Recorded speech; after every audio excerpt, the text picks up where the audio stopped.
Abigail Carter did not cry when her stepmother said it. She simply stopped breathing for a moment, standing alone by the window of the Whitmore ballroom, holding a glass she no longer had the strength to lift, while Eleanor's voice carried clear and deliberate across 20 feet of polished floor. "No respectable man will ever choose that girl." Laughter followed, soft, agreeable, the kind that costs nothing. Across the room, Nathaniel Brooks heard every word, and he set down his drink. If this story moves you, subscribe to our channel, drop a comment, telling us what city you're watching from. I want to see exactly how far this story travels. The Whitmore estate was the finest property in Harwick County, and on the last Friday of August, 1816, every family that mattered had been invited to celebrate the harvest. Abigail Carter had not been invited. Not really. She had been brought the way one brings a trunk that needs to go somewhere without particular thought about whether it wants to make the journey. Eleanor Carter had dressed her stepdaughter that morning with the efficiency of a woman completing a task she found mildly inconvenient. She had chosen a pale gray dress, modest, unremarkable, the color of fog, and pinned Abigail's dark hair back so severely it pulled at her temples. She had said nothing cruel. She never did. She simply looked at Abigail once briefly, the way one looks at furniture that does not quite match, and then moved on to Charlotte's room, where she spent the better part of an hour. Charlotte emerged in ivory and gold, Emily in rose silk. They floated down the front steps of the Carter house like women who had never once doubted their right to take up space in a room. Abigail followed 3 steps behind. She had learned over the years that 3 steps was the correct distance. Close enough not to appear abandoned, far enough not to embarrass anyone. The Whitmore ballroom was all candlelight and laughter when they arrived. The harvest had been good that year, everyone said so, and the mood was the particular kind of generous that prosperity produces in people who already have plenty. Women in bright dresses gathered in clusters near the long windows. Men talked in low, satisfied voices near the far wall. A string quartet played somewhere beyond the crowd. Abigail found a position near the east windows within 4 minutes of walking through the door. It was what she always did at gatherings like this: locate a quiet corner that wasn't quite a corner somewhere she could stand without blocking anything, and without being in anyone's way. She held a glass of lemonade she had taken from a passing tray and watched the room with the practiced stillness of someone who had spent years becoming invisible. She was not unhappy exactly. That was the part no one would have understood if anyone had thought to ask. She had simply made her peace with the particular shape of her life the way a woman makes peace with weather. You do not argue with rain. You simply wait for it to pass. She was watching Charlotte work the room, and Charlotte was very good at it, the way she always touched a man's arm lightly when she laughed, the way she seemed to glow under attention, like a lamp turned up when she heard her stepmother's voice. She always recognized Eleanor's voice in a crowd. She had learned to track it the way a person learns to track the sound of a storm. The poor dear has no conversation, no accomplishments worth mentioning, and no prospects. Eleanor was speaking to Margaret Whitmore, the hostess, and 2 other women Abigail recognized as the most effective carriers of social information in the county. Eleanor's voice was soft, perfectly modulated, the kind of voice that sounds like sympathy from a distance. Her father, God rest him, was a kind man, but a poor judge of what a woman needs to make something of herself. She has spent the last 4 years keeping ledgers and reading agricultural reports. Can you imagine? The women responded with the particular noise that means, how unfortunate. Nobody will want her, Eleanor said, and honestly, a small regretful pause. I cannot say I blame them. Abigail did not move. She had learned not to move. Moving drew attention, and attention at a moment like this was worse than anything else. She simply let the words land where they were going to land the way she always did, and waited for the conversation to drift somewhere else. What she did not expect, what she had never in 4 years of these gatherings been given any reason to expect, was a silence. Not the silence of discomfort. Not the quick, polite silence of people deciding not to react. A different silence. The kind that spreads outward from a single point, the way ripples spread from a stone dropped in still water. She felt it before she understood it. And then she followed every other pair of eyes in the near vicinity of that conversation, turned her head slowly, without meaning to, and saw him. Nathaniel Brooks was not a man who announced himself when he entered rooms. He did not need to. He was 6 feet and some change broad through the shoulders, with the kind of unhurried stillness that men either are born with or never acquire. He was 40 years old. He had been, for the last 15 of those years, the most substantial landowner in Harwick County. 1,200 acres of the best farmland in Massachusetts, a timber operation in the north, and a reputation so solid it had become essentially part of the local geography. People referred to Brooks land and Brooksward the way they referred to the river or the hills. As facts. Permanent ones. He had been standing near the far wall with Samuel Caldwell and 2 other men when Eleanor's voice carried across the space between them. He had been in the middle of a sentence about the autumn timber yield. He had stopped speaking mid-word. Samuel Caldwell said afterward that he had never seen Nathaniel Brooks's face do what it did in that moment. He said it was not anger exactly. It was something quieter than anger and considerably more dangerous. Nathaniel set his glass down on the nearest surface, a small side table near the wall, with the careful deliberation of a man making a decision. And then he crossed the ballroom. He moved without hurry, without announcement. He did not look at Eleanor Carter or any of the women gathered around her. He did not look at Charlotte in her ivory dress or Emily near the refreshment table, who had noticed him and immediately straightened. He walked with the full, settled weight of a man who knows exactly where he is going and has decided that nothing in the room is going to redirect him. The crowd parted without being asked. That was simply what happened when Nathaniel Brooks moved through a space with purpose. People shifted without quite knowing why. He stopped in front of Abigail Carter. She was still holding her glass of lemonade. She was looking up at him with an expression he would remember for a long time afterward. Not fear, not hope, not the particular desperate brightness he had seen on other faces when he approached. Something more composed than any of that. She looked like a woman who was waiting to see what the world was going to do next without any strong expectation that it would be kind. He took off his hat. "Miss Carter," he said, "I don't believe we've been properly introduced. My name is Nathaniel Brooks." Abigail looked at him for a moment. Then she said quietly, "I know who you are, Mr. Brooks." "Then you have the advantage of me." He held out his hand. "Would you do me the honor of a conversation? I find I am considerably more interested in estate management than in whatever else is being discussed this evening." There was a beat of silence. "Estate management," she said. "I understand you have some knowledge of the subject." She studied him for a moment, not the way a young woman studies a man she is hoping to impress, but the way a careful person studies something unexpected, trying to determine what it actually is. Then she said, "I do. Though I'm surprised anyone told you so." "No one told me," he said. "I observed. You have been standing in this corner for 20 minutes and you have been watching that window on the north wall with the expression of a person calculating the angle of afternoon light on a south-facing field." Something shifted in her face. Not a smile exactly. The beginning of one. "That is surprisingly accurate. I am reliably observant," he said, "and I have had a problem with the drainage on my south field for 3 seasons. I would genuinely value a second opinion." Eleanor Carter noticed within 4 minutes.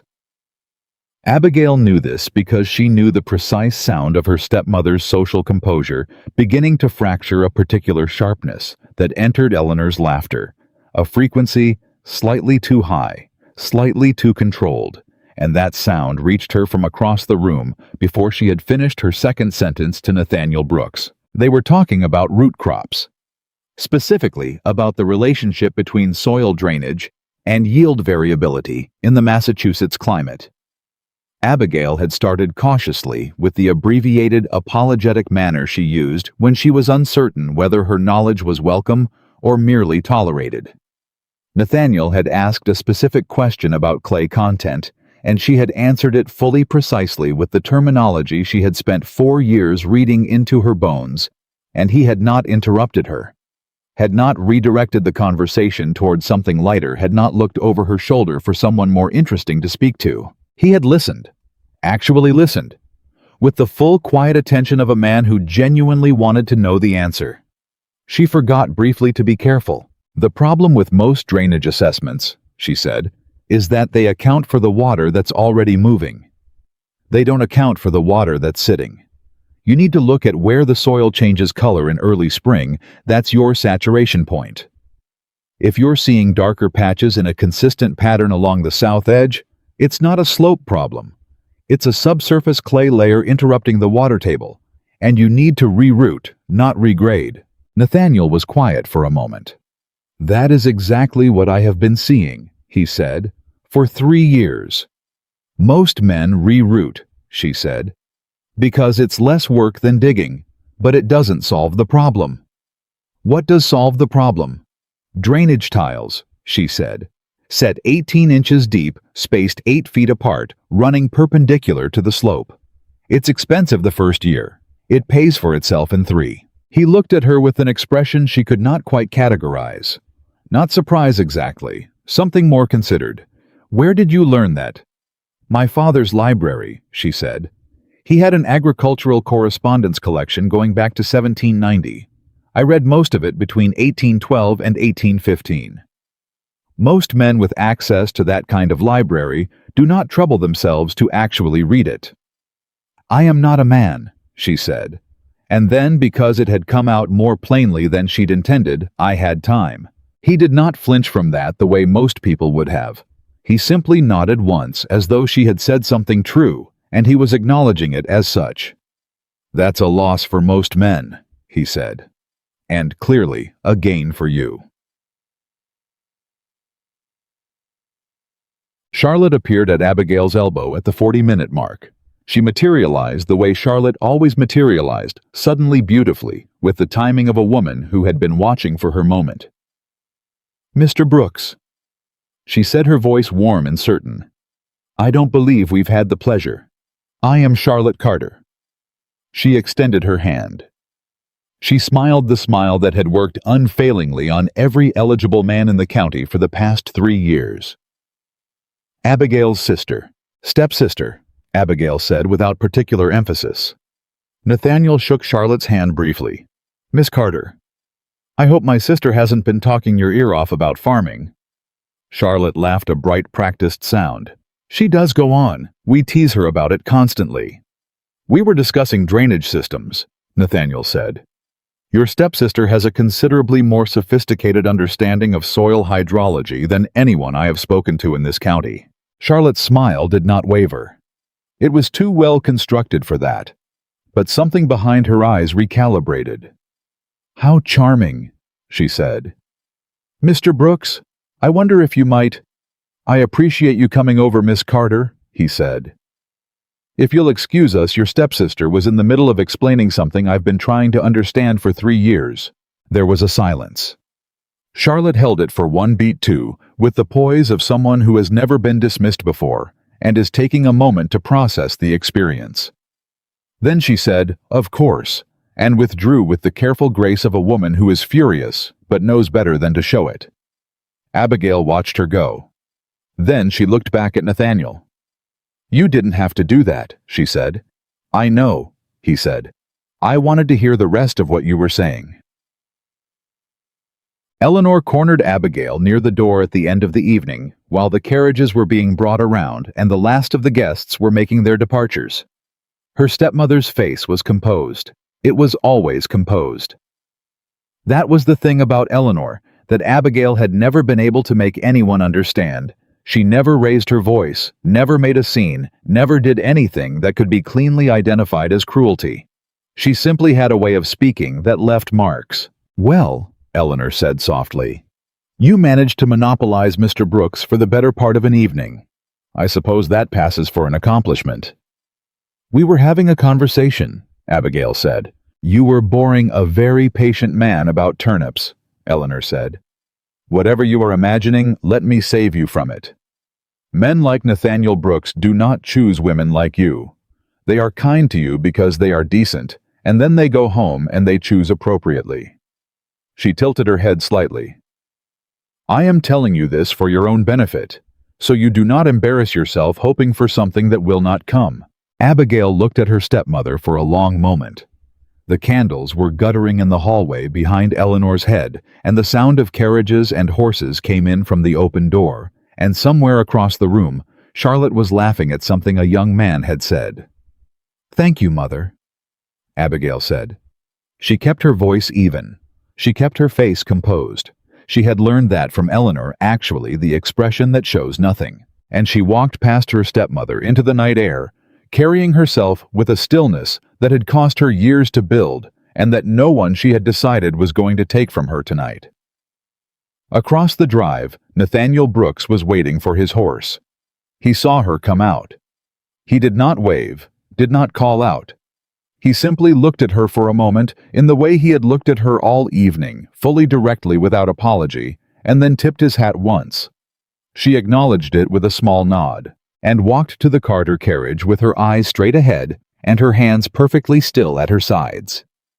She did not let herself hope. She was too experienced in the arithmetic of disappointment for that. But she held the evening carefully the way you hold something fragile when you are not yet sure if it is real, and she did not let it go until she was alone in her room with the door closed and the house quiet around her. And even then, she held it a little longer. She told herself it meant nothing. That was what Abigail Carter did on the morning after the Whitmore Harvest Ball. She sat at her father's old writing desk in the corner room that Eleanor had never bothered to repurpose, opened the estate ledger to the August column, and told herself with considerable firmness that Nathaniel Brooks had simply been a polite man who had found himself standing near someone being humiliated and had done the decent thing. That was all it was. Decent men existed. They performed decent acts. And then they went home and lived their lives among people of their own standing and forgot entirely about the women they had briefly been kind to at parties. She dipped her pen and began correcting a column of figures that Charlotte's careless addition had thrown off by $11.40. She told herself this for 3 days. On the 4th day, Nathaniel Brooks rode up the Carter Drive. She heard the horse before she saw him, a steady, unhurried rhythm on the gravel that she felt in the base of her spine before her mind identified it. She was in the kitchen garden at the time, on her knees in the dirt, with her sleeves rolled to the elbows, working out a stubborn patch of bindweed that had been strangling the late-season beans. She was not dressed for company.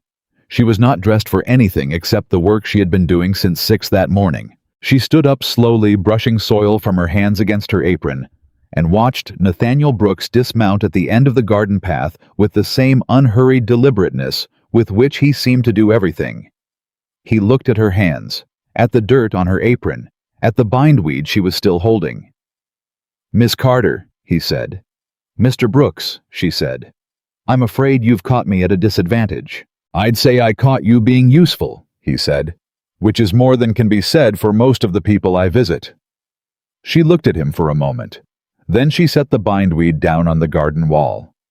"What brings you out this way?" "I've been thinking about what you said," he said. "About the drainage tiles.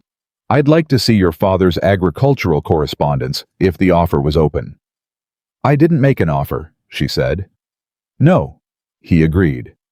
"I'm making the request." Eleanor appeared on the back porch within 3 minutes. Abigail had not sent for her, she never needed to. Eleanor had a particular sense for situations that required management, and Nathaniel Brooks, standing in the kitchen garden speaking to her least favorite stepdaughter, qualified as a situation of the highest order. "Mr. Brooks." Eleanor descended the porch steps with a graciousness so seamless it might have been rehearsed, and likely was. "What a lovely surprise! Charlotte was just saying this morning she hoped we might see you again soon. Please come inside. I'll have tea brought." "Thank you, Mrs. Carter," Nathaniel said. "I came to speak with your stepdaughter about a matter of estate business if you don't mind. I won't take up much of her time." A pause. The kind that Eleanor filled so quickly, most people didn't notice it was there. "Estate business," she repeated. Her voice was perfectly warm. "How interesting. Abigail does enjoy her little projects." A brief fond smile in Abigail's direction, the smile of a woman being generous about something that doesn't deserve generosity. "I'm sure she'd be happy to help in whatever small way she can." "I'm sure she will," Nathaniel said. "Thank you, ma'am." Eleanor stood on the porch and watched them walk toward the house. Abigail with her dirty apron and her rolled sleeves, Nathaniel Brooks at her side. And for once in Abigail's memory, her stepmother had absolutely nothing to say. The correspondence collection was in the study in 3 wooden crates beneath the window that Abigail had organized by date and subject when she was 17 and had maintained in obsessive order ever since. It was the one room in the Carter house where Eleanor had never fully asserted herself, partly because the room smelled of pipe tobacco and old paper, and her father in a way that Eleanor found distasteful, and partly because there was nothing in it that Charlotte or Emily wanted, which meant functionally that it was the one room that still belonged to Abigail. She pulled the relevant correspondence and laid it on the desk, while Nathaniel examined the room with the careful attention he seemed to bring to everything. Not the intrusive examination of a man assessing value, but the quieter attention of someone who was genuinely looking. "Your father collected this himself?" he asked. "He wrote to every agricultural society in New England, and 3 in Virginia," she said. "Starting in 1788. The Virginia letters are the most useful. Different soil conditions, but the drainage principles translate." "You've read all of it?" "Yes." When she picked up a letter dated 1803 and set it in front of him without answering that directly. "This one addresses the clay subsurface problem specifically. A farm in Fredericksburg had the same pattern you're describing. They tried rerouting first, lost 2 seasons. Then they went to tiles and recovered everything in 3 years." Nathaniel read in silence for several minutes. She sat in the chair across the desk, her father's chair, which she had never surrendered to Eleanor's redecoration, and watched him read and found, to her mild surprise, that she did not feel the need to fill the silence. He looked up eventually. "The tile spacing they're using is 6 feet, he said. "You said 8. 6 is standard for lighter soils," she said. "Your clay content is heavier. I've seen the field from the eastern road. It pools differently after rain. 8 feet gives the water more time to percolate before it hits the next channel. If you go to 6, you'll draw the water table down too fast and stress the root systems in a dry year." He considered that. "You've been watching my field from the eastern road. I ride that way every Thursday," she said. "I wasn't watching your field specifically. I notice drainage patterns the way some people notice weather." "Thursday," he said. "It's a habit," she said with a slight edge of self-consciousness that she immediately wished she hadn't let show.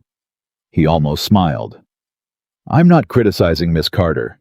I'm filing the information." He stayed 2 hours. Eleanor sent Charlotte in with tea at the 40-minute mark. Charlotte, who had changed into a dress that managed to look both casual and perfectly fitted, who set the tray down with graceful efficiency and managed 3 separate remarks directed entirely at Nathaniel in the time it took to pour 2 cups. Nathaniel thanked her. He did not look up from the Fredericksburg letter. Charlotte withdrew with a smile that stayed perfectly in place until she rounded the doorway. At the 2-hour mark, Nathaniel gathered the letters he'd asked permission to borrow. 3 of them, the Virginia correspondence, and 2 from a farm in Connecticut, and stood. "I appreciate your time," he said, "and your candor." "It's just information," she said. "Information clearly presented by someone who understands it is not just information," he said. "It is expertise. There's a difference." She looked at him. "Most people don't—" She stopped. "Don't what?" "Don't call it that," she said. "When a woman knows something, it's usually called a hobby, or a peculiarity." He was quiet for a moment. "Then most people are wasting a considerable resource," he said. "I don't intend to make that mistake." He took the letters and left. She heard his horse on the gravel. She heard Eleanor's voice drift from somewhere in the house, bright casual, clearly directed at Charlotte, something about how curious it was that Mr. Brooks had come all this way for farming correspondence, when surely any bookseller in town, and she stopped listening and looked at the desk where the letters had been, and thought very carefully about what expertise meant and who got to decide it. She didn't let herself think about the rest. Not yet. He came back the following Thursday. Not to the house, she found that out later. He rode the eastern road at the same time she did entirely by accident, or so he said. And she didn't challenge that, because she wasn't certain enough of the alternative to say it out loud. They rode separately, she on her father's old gray mare, he on a bay that looked like it could run all day without effort, and they rode in the same direction at roughly the same pace, and somehow ended up side by side on the stretch of road that overlooked his south field, and he asked her where she thought the saturation line was. She pointed. He looked. He was quiet. "You're right," he said. "I can see it from here. I've ridden this road 100 times. You weren't looking for it," she said. "No," he said. "I wasn't." They sat there on the road for a while, looking at the field, and then they talked about the harvest, and then about the price of timber, and then about something she'd read in a correspondence letter about crop rotation in New Hampshire. And she noticed at some point that she had stopped measuring her words before she said them, had stopped doing the internal calculation she always did in conversation, the one that asked whether this was too much, whether she was going on too long, whether the person she was talking to had begun looking for an exit. Nathaniel Brooks did not look for exits. He answered her questions with real answers and asked his own with the same directness. He did not redirect her toward lighter topics. When she said something that surprised him, he said so plainly without performance. When he disagreed, he said that too. It was the most honest conversation she had had in 4 years. She rode home thinking, this is dangerous. She knew better than to confuse a man's attention for something it wasn't. She had read enough to know how these things worked, how a man of Nathaniel Brooks' position moved through the world, and it was not in the direction of a woman with a dirty apron and a dead father's library and a stepmother who had already written her out of every room that mattered. She knew all of that. She understood it completely. She went home and opened the ledger and told herself to be sensible. She was sensible until Friday. And then, the following Thursday, came again. The rumors started as rumors in Harwick County always started at the general store. Margaret Whitmore said something to Sarah Caldwell about having seen Nathaniel Brooks's horse on the Carter Road 2 Thursdays running. Sarah Caldwell mentioned it to her sister-in-law, who found it curious enough to pass along to 3 other women, and by the time the information had traveled the full circumference of the county's social conversation, it had acquired details that no one could verify, and everyone accepted as certain. He was calling on Abigail Carter, the plain one, the stepdaughter, the one who kept accounts and read farming pamphlets, and had never in 4 years of attending every county gathering attracted so much as a serious look from any eligible man. People said how strange. They said how unexpected. Some said it with genuine bewilderment. Others said it with the particular careful neutrality that means I don't quite believe it, and I'm reserving judgment until I know more. A few said it in the same tone Eleanor Carter used when discussing charitable cases. Charlotte heard it from Emily, who had heard it from a friend on a Tuesday morning when Abigail was in the study with the ledgers, and Eleanor was receiving callers in the front room. Charlotte did not come to Abigail directly. Charlotte was too sophisticated for that. She went to Eleanor, and Abigail heard the conversation through the study wall. Not the words exactly, but the shape of it. The particular cadence of Eleanor's voice, dropping low and deliberate, and Charlotte's rising in response, and she understood the general architecture of what was being discussed.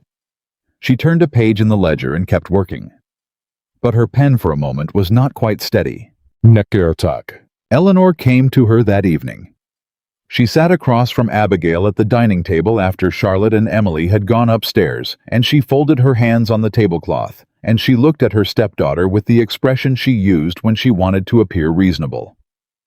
"I hear the county has been talking," Eleanor said. "The county is always talking," Abigail said. "About you," Eleanor said, "and Mr. Brooks." Abigail did not answer. "I want to make sure you understand something," Eleanor said. Her voice was careful, measured, the voice of a woman who believes she is being kind. Nathaniel Brooks is a good man, a serious man. He has been known on occasion to take an interest in a project, a situation, a person, and extend himself in ways that might be misread by someone who is not accustomed to how men of his standing operate. She paused. He is kind. Kindness can look like something else when you are not used to receiving it. "I'm not misreading anything," Abigail said. "I'm not suggesting you are doing it intentionally," Eleanor said. "I am suggesting that you may not have the experience to correctly interpret." "I am 23 years old," Abigail said. "I have managed this estate's accounts for 4 years. I understand things." Eleanor looked at her for a long moment. "Understanding accounts," she said gently, "is not the same as understanding men." Abigail held her stepmother's gaze. She did not look away. She had learned recently what it felt like to be seen clearly, to have someone actually look at her and register what was there rather than what was convenient, and the contrast made Eleanor's managed, careful blindness feel less like authority and more like what it actually was. "Thank you, Mother," she said. "I'll keep that in mind." Eleanor studied her for a moment. Something shifted in her stepmother's eyes. Not quite surprise, not quite displeasure, but something between them. And then Eleanor smoothed her skirt and stood. "I only say it because I don't want you hurt," Eleanor said. "I know," Abigail said. She waited until her stepmother had gone upstairs. Then she sat alone at the table in the quiet house and understood clearly, and without drama, that something had changed. Not in Nathaniel Brooks. Not in the county. In herself. She had answered Eleanor without apology, without the practiced deference that had been her armor for 4 years, and she had not felt afraid. She wasn't certain what that meant, but she knew it meant something. Nathaniel, for his part, was not unaware of the talk. Samuel Caldwell brought it up directly the way old friends do, without preamble, over the fence line between their properties on a Wednesday morning, while they were discussing a shared drainage easement. "People are saying you've developed an interest in the Carter girl," Samuel said. "The quiet one." "Her name is Abigail," Nathaniel said, "and I've been consulting her about the South Field." "Consulting her," Samuel repeated. "She knows more about subsurface clay drainage than anyone I've spoken to in this state," Nathaniel said, "including the men the Agricultural Society sent out in April, who charged me $30 and told me to reroute." Samuel was quiet for a moment. "She told you something different. Drainage tiles, 18 inches, 8-foot spacing." Nathaniel looked at the field. "I'm starting work on it next Monday. I expect to see results by the second spring." Samuel looked at him. "That's all it is? Farming advice." Nathaniel turned to look at his old friend with the flat, patient expression he used when he wanted to be honest without being unkind. "No," he said. "That's not all it is. But I'd appreciate it if that were the story that made the rounds for now." Samuel studied him for a long moment.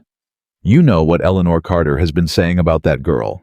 "I know exactly what she's been saying," Nathaniel said. "I was standing 15 feet away when she said it." And I made a decision," Nathaniel said simply. He looked back at the field. "That's all." Emily Carter was the first one to go looking for facts.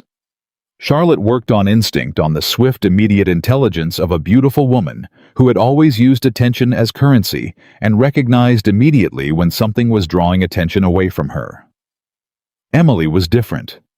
Emily was patient in the way that calculating people are patient, and she had a particular talent for finding information that other people thought was hidden. She went to the county recorder's office on the second Thursday of September on the pretext of a question about property boundaries. The clerk, who knew her mother and found Emily charming, was happy to assist. What Emily found, what she came home with tucked into the pages of the book she'd brought as cover, was the complete record of George Carter's estate. She sat with it in her room for an hour.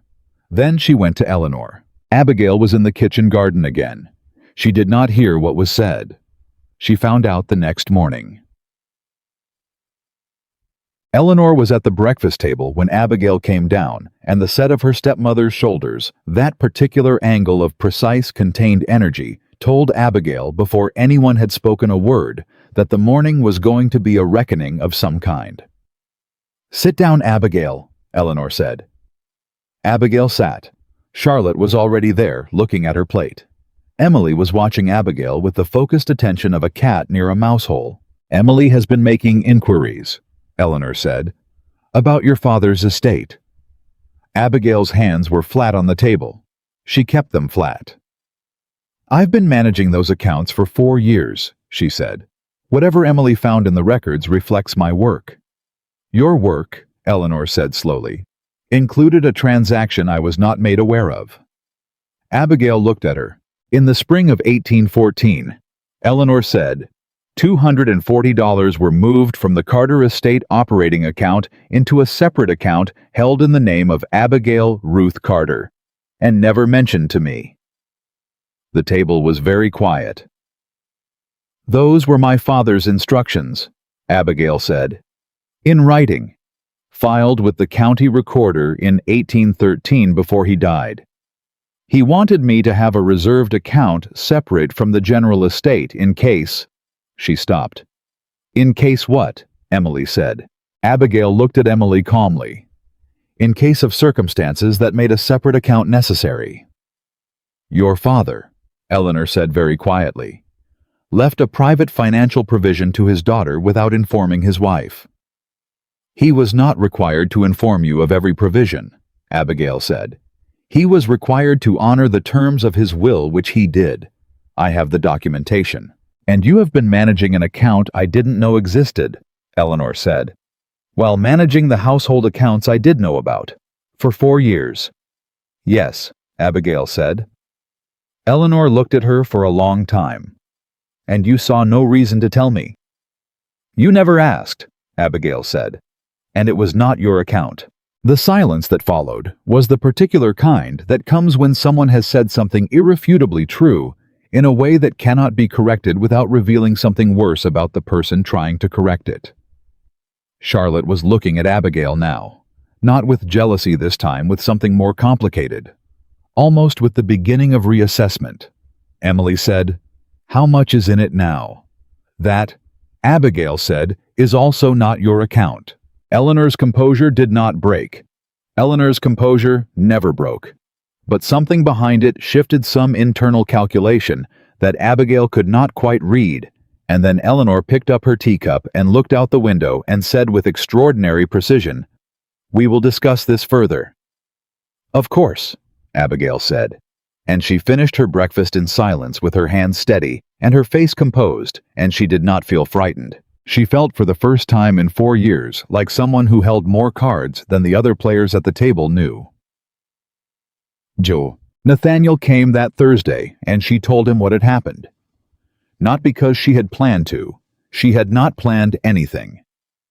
She had ridden out with no particular intention, but because he asked her directly what was wrong, and she had spent enough time in his company to have stopped performing composure for his benefit. "My stepmother found out about a financial account my father set up for me," she said. "She is not pleased." "What kind of account?" he asked. She told him. All of it, the 1813 provisions, the 4 years of quiet management, the $240 that had become, through careful stewardship, considerably more. He listened without interrupting. When she finished, he said, "Does she have any legal claim to it?" "No," Abigail said. "My father's instructions were explicit and properly recorded. She has social displeasure. That's different from legal standing." "You know the difference," he said. "I made it my business to know the difference," she said. "Several years ago, when I realized that knowing the difference might be important." He was quiet for a moment. They were on the eastern road again, sitting still looking at the field that was now staked out in a grid pattern where his workers had begun preparing for the drainage tile installation. "You've been protecting yourself," he said. "Quietly, for years." "Someone had to," she said. "No one knew," he said. "No one knew because I did not want anyone using the information against me," she said.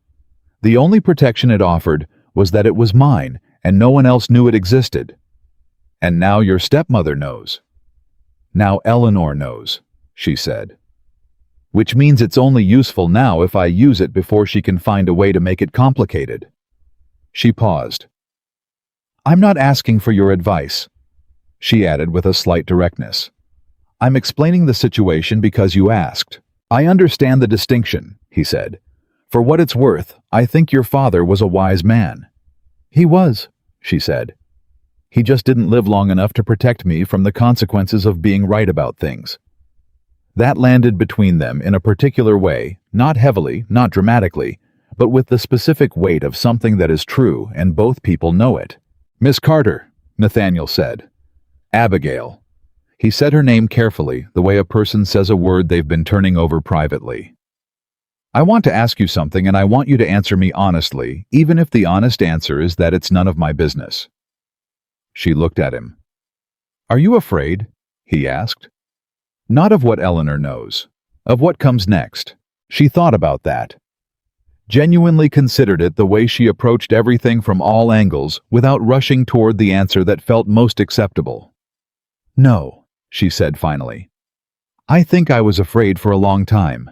I think fear was useful for a long time. It kept me careful." She looked back at the field, at the careful grid of stakes he'd had driven into his south ground. "I'm not afraid now. I'm ready. Whatever that means." He looked at her for a long moment. "It means something," he said. "I know what it means." She turned to look at him, and he was looking back at her, with the same full, direct attention he'd been paying her since the night of the harvest ball. The attention that did not ask her to be smaller or quieter, or more convenient. And for a long moment, neither of them said anything. Then a cloud moved across the sun, and the light shifted on the field, and a gust of late September wind came through sharp and clean with the first real edge of autumn in it. "You should get those tiles in before the ground hardens," she said. He looked at the field. "Monday," he said. "I'll have 20 men on it." 8-foot spacing, she said. 8-foot spacing, he agreed. They rode back toward the road side by side, and the wind followed them, and somewhere behind them in the Carter house, Eleanor Carter sat with Emily's discovery and rearranged what she thought she knew into a new configuration, and it was not Abigail understood going to be comfortable for any of them. But she rode with her shoulders straight and her eyes forward and her hands easy on the reins, and she thought about drainage tiles and clay layers, and the particular satisfaction of knowing something with certainty, of having read and calculated and worked and arrived at a conclusion that held up. And she thought, "I am not who she thinks I am." She had known that for years. The difference now was that she was starting to believe someone else might know it too. The first letter arrived on a Monday. Abigail found it on the front hall table, already opened. Eleanor never pretended otherwise, in her own house, propped against the candlestick where correspondence was left when it required attention. There was no return address. The handwriting was careful in the way of someone who did not want to be recognized, each letter formed with deliberate, unpracticed neutrality. She read it standing in the hallway with her coat still on. It was not long. It did not need to be. 8 sentences precisely arranged informing the unnamed recipient, though the recipient was clearly intended to be anyone who might receive it. Which was the point that Abigail Carter had been observed meeting privately with Nathaniel Brooks on multiple occasions. That the nature of these meetings was not consistent with propriety, and that those who knew Miss Carter's history of financial irregularities within her late father's estate would not be surprised to learn that she had identified Mr. Brooks as a more substantial target for the same variety of manipulation. She read it twice. Then she folded it carefully along its original crease and set it back on the table and walked to the study. She sat at the desk for a long time without opening the ledger. Financial irregularities. She had been expecting Eleanor to do something she had understood from the morning of the breakfast table confrontation, that her stepmother would not absorb that information quietly. But she had expected it to be social. A word here, a careful implication there, the gradual management of reputation that Eleanor did so well and so invisibly. She had not expected this. She picked up the letter again and looked at the handwriting. Careful. Deliberate. The work of someone who had thought about it. Not Eleanor. Eleanor was too intelligent to put anything in writing that could return to her. But someone who had access to Eleanor's information. Someone who had been at the breakfast table when Emily laid out what she'd found at the county recorder's office. Emily. Or someone Emily had spoken to. She set the letter down. She thought about what it meant that this letter had been left on the hall table already opened where she would find it. Eleanor had read it. Eleanor had chosen to leave it where Abigail would see it. Eleanor had decided that Abigail knowing the letter existed was useful. That told her several things, none of them comfortable. She opened the ledger. She wrote nothing in it. She sat with her hands flat on the open pages and made herself think clearly because she had learned over years of solving problems that no one else acknowledged as problems that panic was the enemy of precision, and precision was the only tool she actually had. By the time Charlotte knocked on the study door an hour later, Abigail had a plan. It was not a comfortable plan, but it was hers, and it was specific, and it did not require anyone to rescue her. "There are more," Charlotte said from the doorway. Abigail looked up. Charlotte was standing with her arms folded across her chest, not the defensive posture she used when she was angry, but the uncertain posture she used when she was genuinely unsettled. There was something in Charlotte's face that Abigail didn't have a name for yet. "More letters," Charlotte said. "Emily says there are at least 4. She knows who received them." "Who?" Abigail said. Charlotte named 4 families, the Whitmores, the Caldwells, Reverend Hale, and a woman named Agnes Barrow, who was the most efficient conveyor of social information in the northern part of the county and whose opinion once formed was essentially impossible to revise. Abigail absorbed this. "And Emily knows this how?" Charlotte's mouth pressed together. "Because she helped write them," she said. "I didn't know until this morning. I want you to know that." The study was very quiet. "Charlotte," Abigail said carefully. "I didn't know," Charlotte said again. Her voice was sharper than usual, not the sharp of cruelty, but the sharp of someone who is angry at themselves and has nowhere to put it. I knew she was planning something. I didn't know it was letters. I didn't know she was going to use the account information against you." "Why are you telling me?" Abigail said. Charlotte looked at her. For a long moment she said nothing. Then, "Because what Emily wrote isn't true. And I know it isn't true. And I know you've never done anything to deserve." She stopped. Something moved across her face that Abigail had never seen there before. "I haven't been kind to you," Charlotte said. "I'm aware of that." "Yes," Abigail said simply. "I'm not saying I'm not saying this changes." Charlotte shook her head. "I'm telling you because you need to know. That's all." Abigail looked at her stepsister for a long moment. Charlotte was not a bad person. She had always understood that.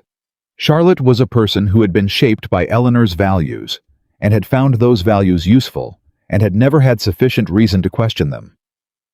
That was not the same as wickedness. It was in its way almost sadder. "Thank you," Abigail said, "for telling me." Charlotte nodded once briefly and left. Abigail closed the ledger. She picked up her coat from the back of the chair and put it on. She went to find her horse.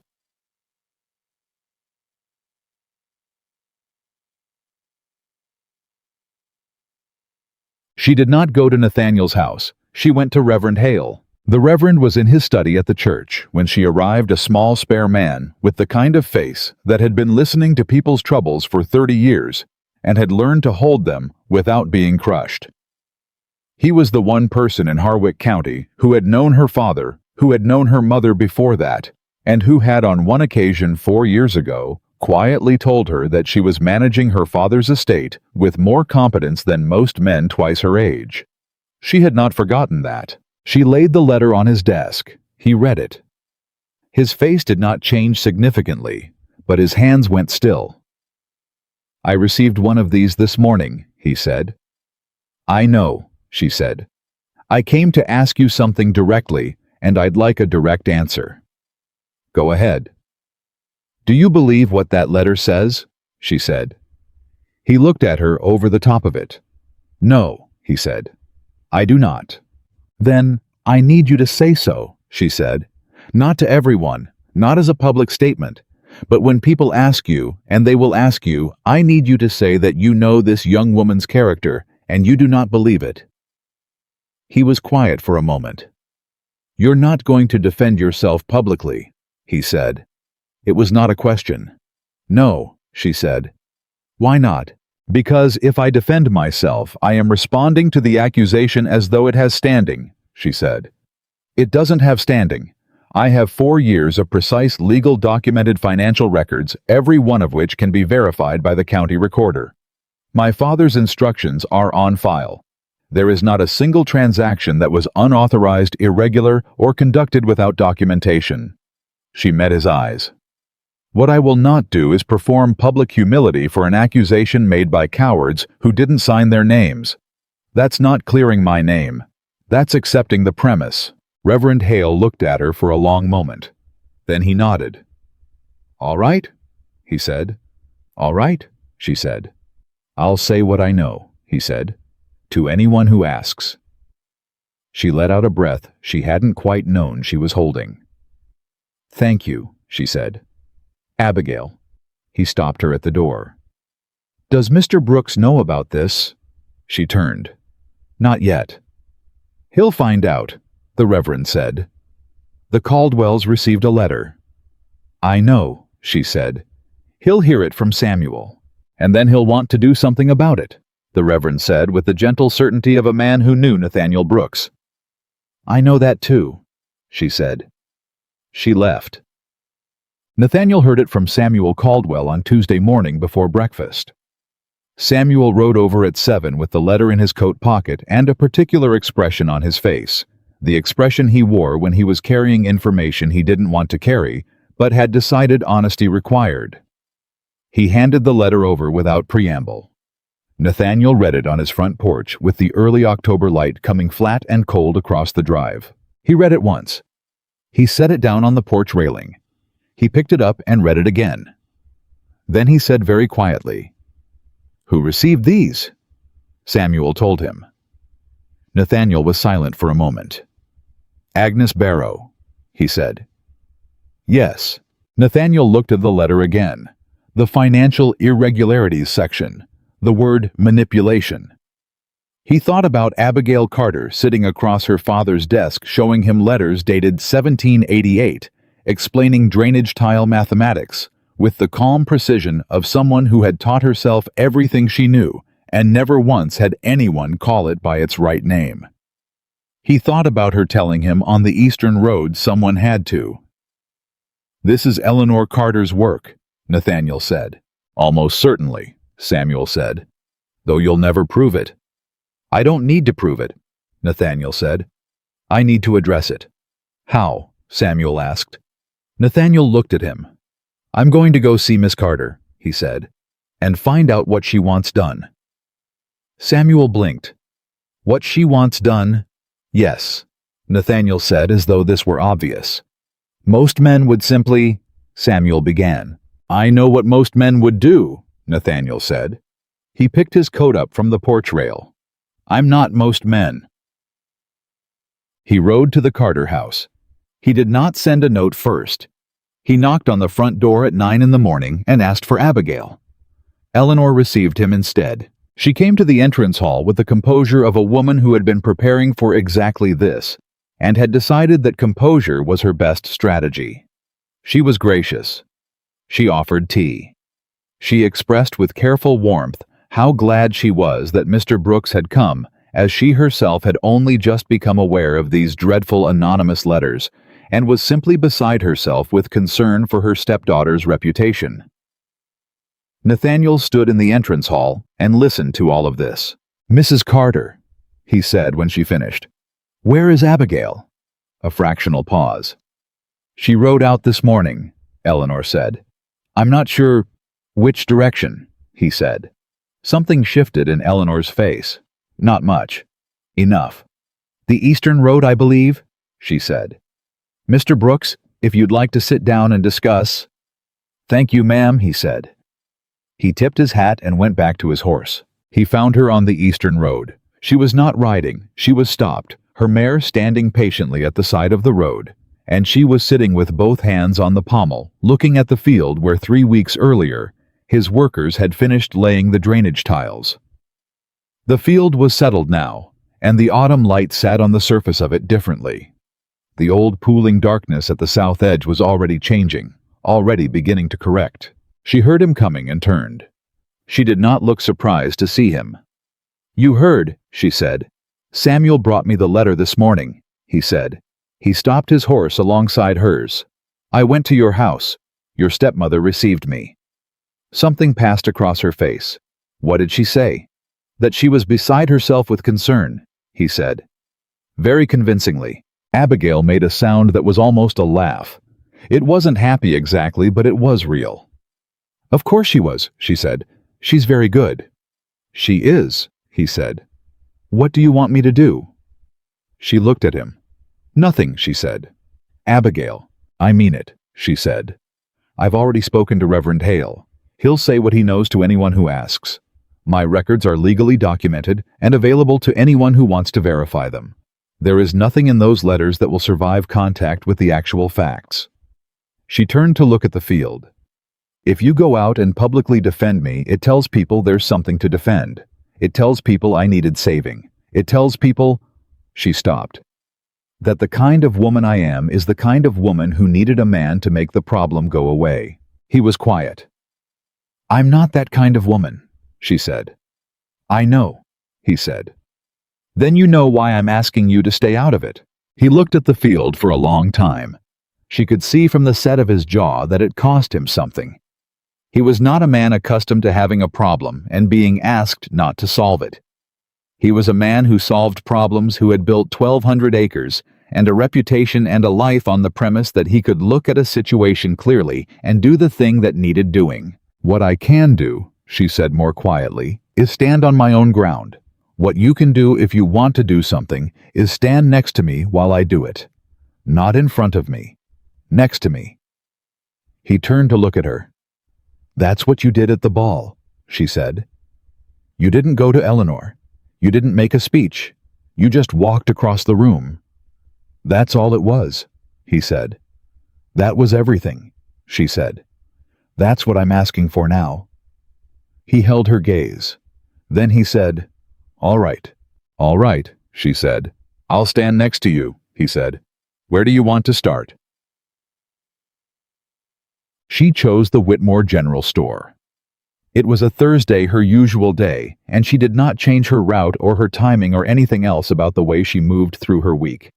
She arrived at 9:30, as she always did, with her list written in her own hand, and her posture exactly as it had always been. Not defiant, not apologetic, simply present. She was who she was on any other Thursday. Nathaniel arrived 4 minutes after she did. He tied his horse next to hers at the post outside and came in and said, "Good morning" to James Whitmore behind the counter, and began looking at the seed inventory in the back, which was a thing he did on occasion, and which no one found remarkable. He did not stand next to her. He simply existed in the same space, engaged in his own business, available, but not performing availability. It was precise. She recognized the precision. James Whitmore was the first test. He was a careful, neutral man, not cruel, not particularly brave, and he greeted her with the slightly overcorrected warmth of a person who has heard something uncomfortable and is not certain how to behave. He helped her with her list. He was polite. He did not say anything about the letters. Agnes Barrow came in at 10 o'clock. Agnes Barrow was 64 years old and had the social memory of an institution. She had been the organizing force behind the county's charitable society for 30 years, had known every family in Harwick County for at least 2 generations, and had the kind of authority that does not derive from wealth or beauty, but from the accumulated weight of being consistently right about people. When Agnes Barrow formed an opinion, the county generally followed. She walked in and saw Abigail and stopped. Abigail turned from the counter and looked at her directly. "Mrs. Barrow," she said. "Good morning." Agnes looked at her for a moment, the particular unhurried examination of a woman taking stock. Then she said, "I received a letter about you." "I know," Abigail said. "I received one as well." "Anonymous," Agnes said. "Yes." "I do not generally credit anonymous letters," Agnes said. "They are the tool of cowards." Abigail said nothing. "I knew your father," Agnes said. "George Carter was one of the most honest men I ever dealt with.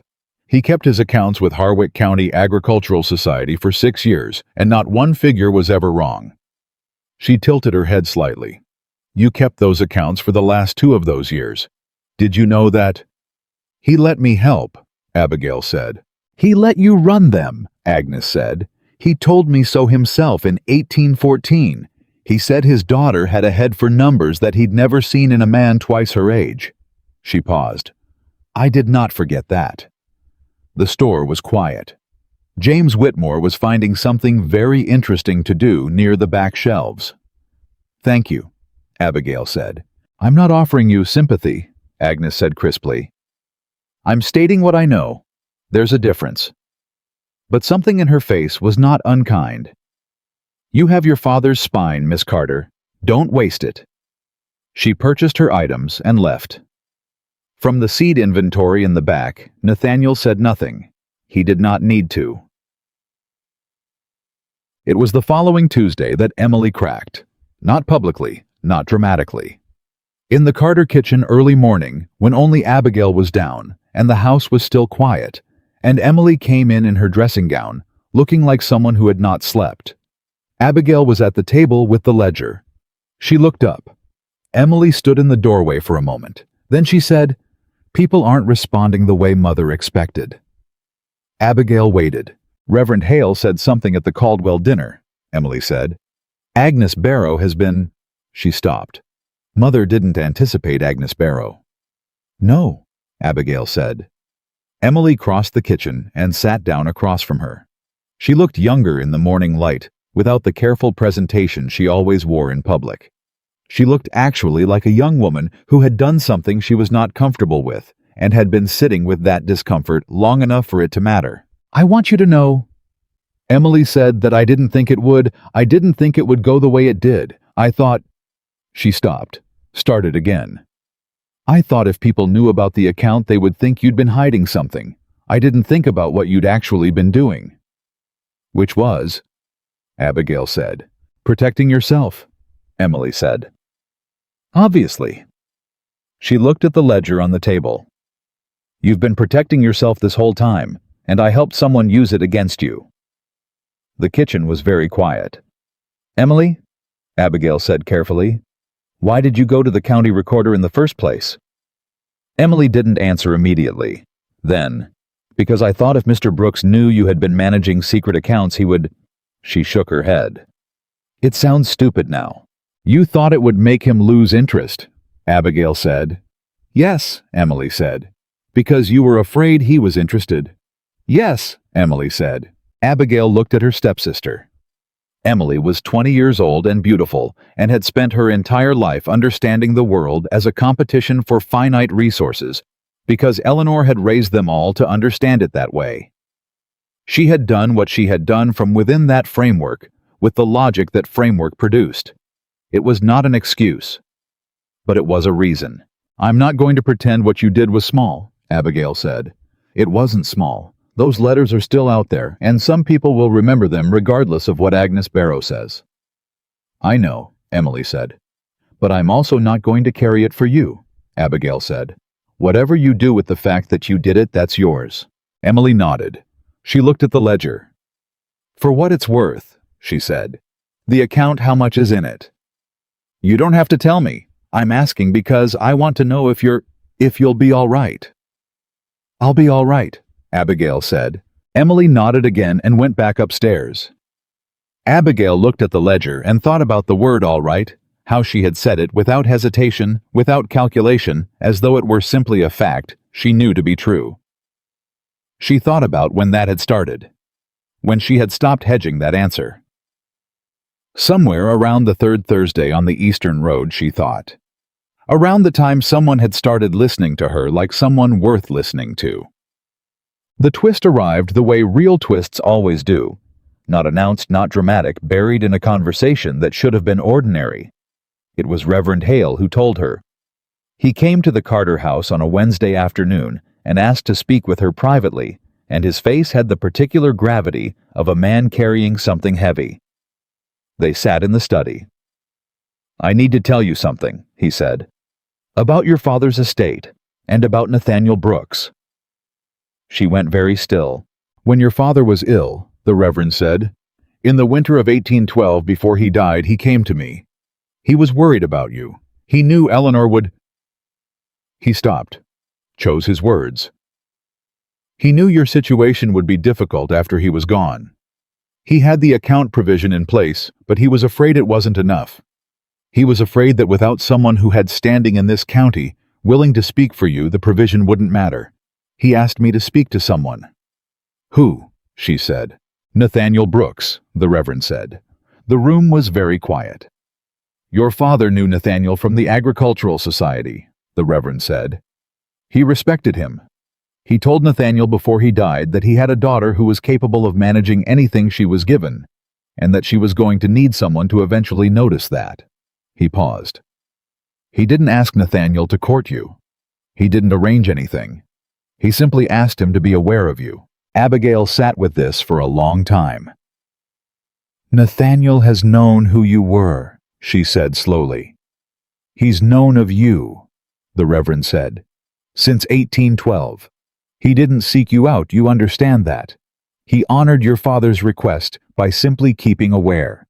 He attended more county gatherings than was his habit in the years since. He has told me himself that he had begun to think he would do nothing, that perhaps it wasn't his place, until the night of the harvest ball. When Eleanor said what she said, Abigail said, he told me he had been watching from across the room for 20 minutes, the Reverend said. He said he saw exactly who you were before he crossed the floor. Abigail's hands were flat on the desk. She could feel the grain of the wood under her palms. Why are you telling me this? She said. Because you deserve to know, the Reverend said, and because I think you may be wondering whether what has grown between you is real or manufactured, whether he came to you out of obligation to a dead man's request. She said nothing. He came to the harvest ball, the Reverend said quietly, because your father asked him to be aware. He crossed that ballroom because of who you are. Those are two different things. The first one brought him to the room. The second one brought him to you. She sat very still for a long time after the Reverend left. She thought about the Eastern Road, about drainage tiles, about the way he had listened to her, not performed. Listening, not managed her, not directed her towards something more convenient, but actually listened with the full weight of his attention, as though what she said mattered because it was true. She thought about you have the advantage of me. She thought about I'm filing the information. She thought about sitting on that road and saying, I'm not afraid, I'm ready, and having him say I know what that means. Not explaining it away, not managing it, just receiving it, as though it were real and sufficient exactly as she had given it. Her father had asked a man to be aware of her, and a man had crossed a ballroom because he looked at her and saw something worth crossing a room for. She understood the difference. The Reverend was right about that. She understood it precisely, but she needed to hear it from Nathaniel. She found him the next morning, Thursday, as always, at the field. He was there with two of his workers examining the south edge, where the new drainage had already begun to change the soil color. He saw her coming and said something brief to the workers, and they moved off with the ease of men accustomed to giving their employer space when he needed it. She stopped her horse. She didn't dismount. She looked at him. Reverend Hale told me, she said. She watched the information register. His face was very still for a moment. The stillness she had learned to read, not as absence of feeling, but as its opposite. All of it, he said. Your father asked him to speak to you, she said. In 1812, he asked you to be aware of me. Nathaniel was quiet. I want to know, she said, whether any of this these Thursdays, the drainage tiles, the store, whether any of it would have happened if my father hadn't asked that of you. He looked at her for a long time, not evasively, not apologetically, the way he looked at everything straight and without flinching. Your father asked me to be aware, he said. I kept that promise. I attended more gatherings than I would have otherwise. I was watchful, for years. He paused. And then I was in that ballroom, and I watched your stepmother say what she said, and I looked at you, and... He stopped. When he continued, his voice was quieter.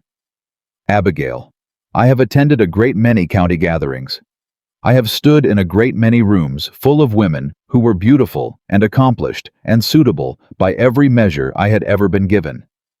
And I had felt nothing that was worth acting on. He met her eyes. I looked at you standing by that window holding a glass of lemonade, and your face was... He shook his head slightly. You were composing yourself. You were holding yourself together with pure will and not letting it show. And I thought, there is someone real. There is someone I want to know. She sat on her horse and said nothing. She was doing, she realized, exactly what he had described, holding herself together. Your father gave me a reason to be in the room, he said. You gave me every reason to cross it. She looked at him. Are you angry with me, he said, for not telling you? I don't know yet, she said. It came out honest, which was the only way she knew how to say things to him now. I need a day to sit with it. That's fair, he said. It doesn't change. She stopped. It changes the shape of the story, but not... She shook her head. I need a day, she said again. Take whatever you need, he said. I'll be here Thursday. It's Thursday now, she said. Then I'll be here next Thursday, he said. She looked at him for one more moment. Then she turned her horse and rode back toward the road. She did not let herself think yet about what she was going to do with any of it. She concentrated on the road, and the sound of the mare's hooves, and the cold, clean October air. And she let the information settle where it was going to settle. Her father had loved her enough to ask a man he respected to simply be aware that she existed. And that man had crossed a ballroom and come on a Thursday and listened to her talk about clay layers and subsurface water tables and called it expertise, and stood next to her in a general store while Agnes Barrow decided what she thought of Abigail Carter. She rode home through the October fields and thought, I am not who Eleanor thinks I am. She thought, I never was. And she thought very carefully for the first time without immediately correcting herself, he knows that. He has known it since August. And he keeps coming back. She gave herself the day she'd asked for. She spent it in the study with the ledger open, but not working, just sitting with the facts, the way she sat with difficult accounting problems, turning them over until the shape became clear. Her father had loved her. She had always known that. But this was a different kind of love than she had understood before. Not the love that holds on, but the love that looks ahead. The love that says, I will not be here, and I know what that means for you, and I am going to do the one thing I can still do. He had gone to a man he trusted and said, be aware of my daughter. Not court her, not protect her, simply be aware that she exists. It was the most precise thing anyone had ever done for her, and it had come from a man who was already dying and had used some portion of what was left of his strength to make it happen. She sat with that for a long time. She let it be what it was, not diminished by the complication of it, not made smaller by the fact that it raised questions she didn't have clean answers to. Her father had been a man who understood the difference between what was convenient and what was true, and he had taught her that distinction without ever naming it directly. She understood it the same way she understood drainage mathematics, through years of observation, through paying careful attention to the way things actually worked, rather than the way they were supposed to. By evening, she had arrived at her conclusion with the same quiet certainty she arrived at all her conclusions. Nathaniel Brooks had been in the room because of her father. He had crossed it because of her. Those were two different things. She had said so herself, and she had been right, and she was not going to spend another day pretending she didn't know it. She closed the ledger and went to bed and slept for the first time in 2 weeks, without waking in the middle of the night with her mind running figures. She rode to his property the next morning. Not the Eastern Road, not their road, the shared neutral ground of Thursdays, but directly to the Brooks estate, up the main drive, in the full light of a Friday morning, where anyone might see her, and anyone who saw her would draw whatever conclusion they were going to draw. She had thought about that and decided she didn't care. She had spent enough of her life managing what other people might conclude. She was done with that particular economy. The housekeeper answered the door and went to find him, and Nathaniel appeared in the entrance hall 2 minutes later with his coat half on, clearly pulled away from something, and when he saw her standing there, his face did the thing. It did that particular quality of settling of something that had been slightly tensed, releasing, and she thought, there it is. That's real. You said you'd be there Thursday, she said. I did, he said. It's Friday, she said. I noticed, he said. She looked at him. I'm not angry, she said. About the arrangement with my father, I thought I might be when I had time to think about it, but I'm not. She paused. I'm grateful. I don't say that easily. He studied her. I know you don't. I needed you to know that before anything else, she said. Because everything else I want to say only makes sense if that part is clear. All right, he said. What else do you want to say? She had not precisely planned this part, which was unusual for her, she who planned everything, but she had decided somewhere in the long quiet of the previous evening that there were some things that should not be planned, that planning them would reduce them to something too small, and that what she had to say deserved to be said at its full size. I have spent 4 years being invisible, she said. I got very good at it. I made it a skill. I told myself it was protection, and it kept me safe from a great many things that would have hurt me. She looked at him steadily. But it also kept me from a great many things that wouldn't have. And I am tired of the arithmetic of that trade. He said nothing. He was listening the way he always listened. You didn't make me visible, she said. I want to be clear about that. I was always here. What you did was... She stopped finding the precise word the way she always found precise words carefully, without settling for approximate. You looked. Directly. Without managing what you saw into something more convenient.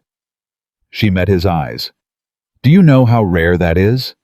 I'm beginning to understand, he said quietly, that it is considerably more rare than it should be. I came here, she said, because I did not want to wait until Thursday to say that I understand what happened, all of it, and that it doesn't change anything I've concluded. About you. About this. She kept her hands still at her sides. I wanted you to know that. He looked at her for a long time. The entrance hall was very quiet around them. Abigail, he said, I have something I need to tell you as well, and I should have told you earlier. She waited. The reason I did not tell you about your father's request, he said, was not that I thought it would be unwelcome. It was that I was afraid once you knew you might decide that was the whole of it. That the arrangement explained everything, and there was nothing separate from it that was mine. He paused. I was protecting something. I don't know if that was right. It wasn't, she said. But I understand it. Do you? You were afraid I'd do the accounting and come up short, she said, and decide the debt was your kindness to a dead man and nothing more. He was quiet. Yes, he said. Something like that. Well, she said, I did the accounting, and that's not what I found. He held her gaze. Something in his face shifted, not dramatically, not in the performed way of men in stories, but in the real way, the quiet way, the way of a man who has been holding something carefully for a long time and has just been told he can set it down. What did you find? He said. Someone worth writing to on a Friday morning, she said. He let out a breath. It was almost a laugh. It was the realest sound she had ever heard him make. Eleanor was standing at the front window when Abigail rode back up the Carter Drive that afternoon. Abigail saw her there, the precise still figure behind the glass, and felt not fear, not defiance, but a kind of calm clarity, the way she felt when she had just correctly completed a difficult ledger entry and the columns had finally balanced. She came inside. Eleanor was in the sitting room by the time she reached it. Seated composed, her hands folded in her lap in the position that meant she had been preparing a conversation. You went to his property, Eleanor said. Yes, Abigail said. Unchaperoned. On a Friday morning. Eleanor paused. That will be noticed. I expect so, Abigail said. Eleanor studied her. You seem unbothered by that. I am, Abigail said. A silence stretched between them. Then Eleanor said with the careful modulation of a woman choosing her ground, I want you to understand that I have nothing against Mr. Brooks. He is a respectable man. You simply never thought he'd choose me, Abigail said. Not harshly, not bitterly. As a fact stated with the same precision she brought to figures. You said so, at the harvest ball in front of 20 people, and you have been operating from that conclusion ever since. Eleanor was quiet. I have not been angry with you for that, Abigail said. I've been patient. She stopped. I have been the person you shaped me to be for 4 years. Quiet, careful, invisible. I was very good at it. She looked at her stepmother directly. I'm done with it now. Abigail, I'm not asking your permission, Abigail said. I'm telling you what is true because I think you deserve that, the same way I think anyone deserves honesty. I will continue to manage this household's accounts because it is correct and necessary, and the work is not finished. I will continue to live in this house until my circumstances change, and I will be respectful to you and to Charlotte and to Emily, because that is who I am, regardless of how I've been treated. She paused. But I will also ride to a man's property on a Friday morning when I have something important to say to him, and I will not apologize for that. Eleanor looked at her for a long time. The sitting room was very quiet. Your father, Eleanor said finally, spoke of you this way, as though you were... She stopped. As though I were what? Abigail said. Capable, Eleanor said. The word came out strangely, not dismissive, not particularly warm, but with the quality of something being admitted for the first time.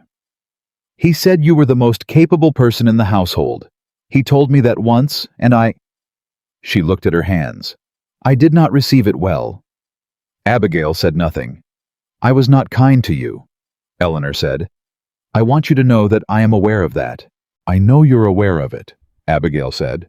You've always been aware of everything. That's never been your problem. Eleanor looked up. Your problem, Abigail said very quietly, was deciding what to do with what you knew. She left Eleanor sitting with that and went upstairs to change. 10. 2 days later, Nathaniel came to the Carter house with a proposition. Not the proposition she would understand later that he was operating on a longer timeline than she had expected, building carefully the way he did everything. But a proposition. He had 3 tenant families on the south portion of his land, he said. The Hendersons, the Pratt family, and a young widow named Mara Clift, who had been farming 11 acres alone since her husband died in the spring. All 3 families were behind on their lease payments. Not through irresponsibility, the spring had been bad. The drainage problems had cost them the most productive portions of their fields, and he had been carrying the arrears informally, which was not a long-term solution. He wanted to restructure the lease agreements. Give the families a path to catch up without losing their land tied to the improved drainage conditions that should produce better yields beginning in the spring. He needed someone to work out the mathematics of what was fair, what a reasonable recovery timeline looked like, what the families could sustain, what he could absorb. I could do it myself, he said, but I would be doing it from my perspective. I'd like it done from theirs. She looked at him. You want me to structure lease agreements for your tenant families? I want you to tell me what's fair, he said, for everyone. You know that's not a simple calculation, she said. I know, he said.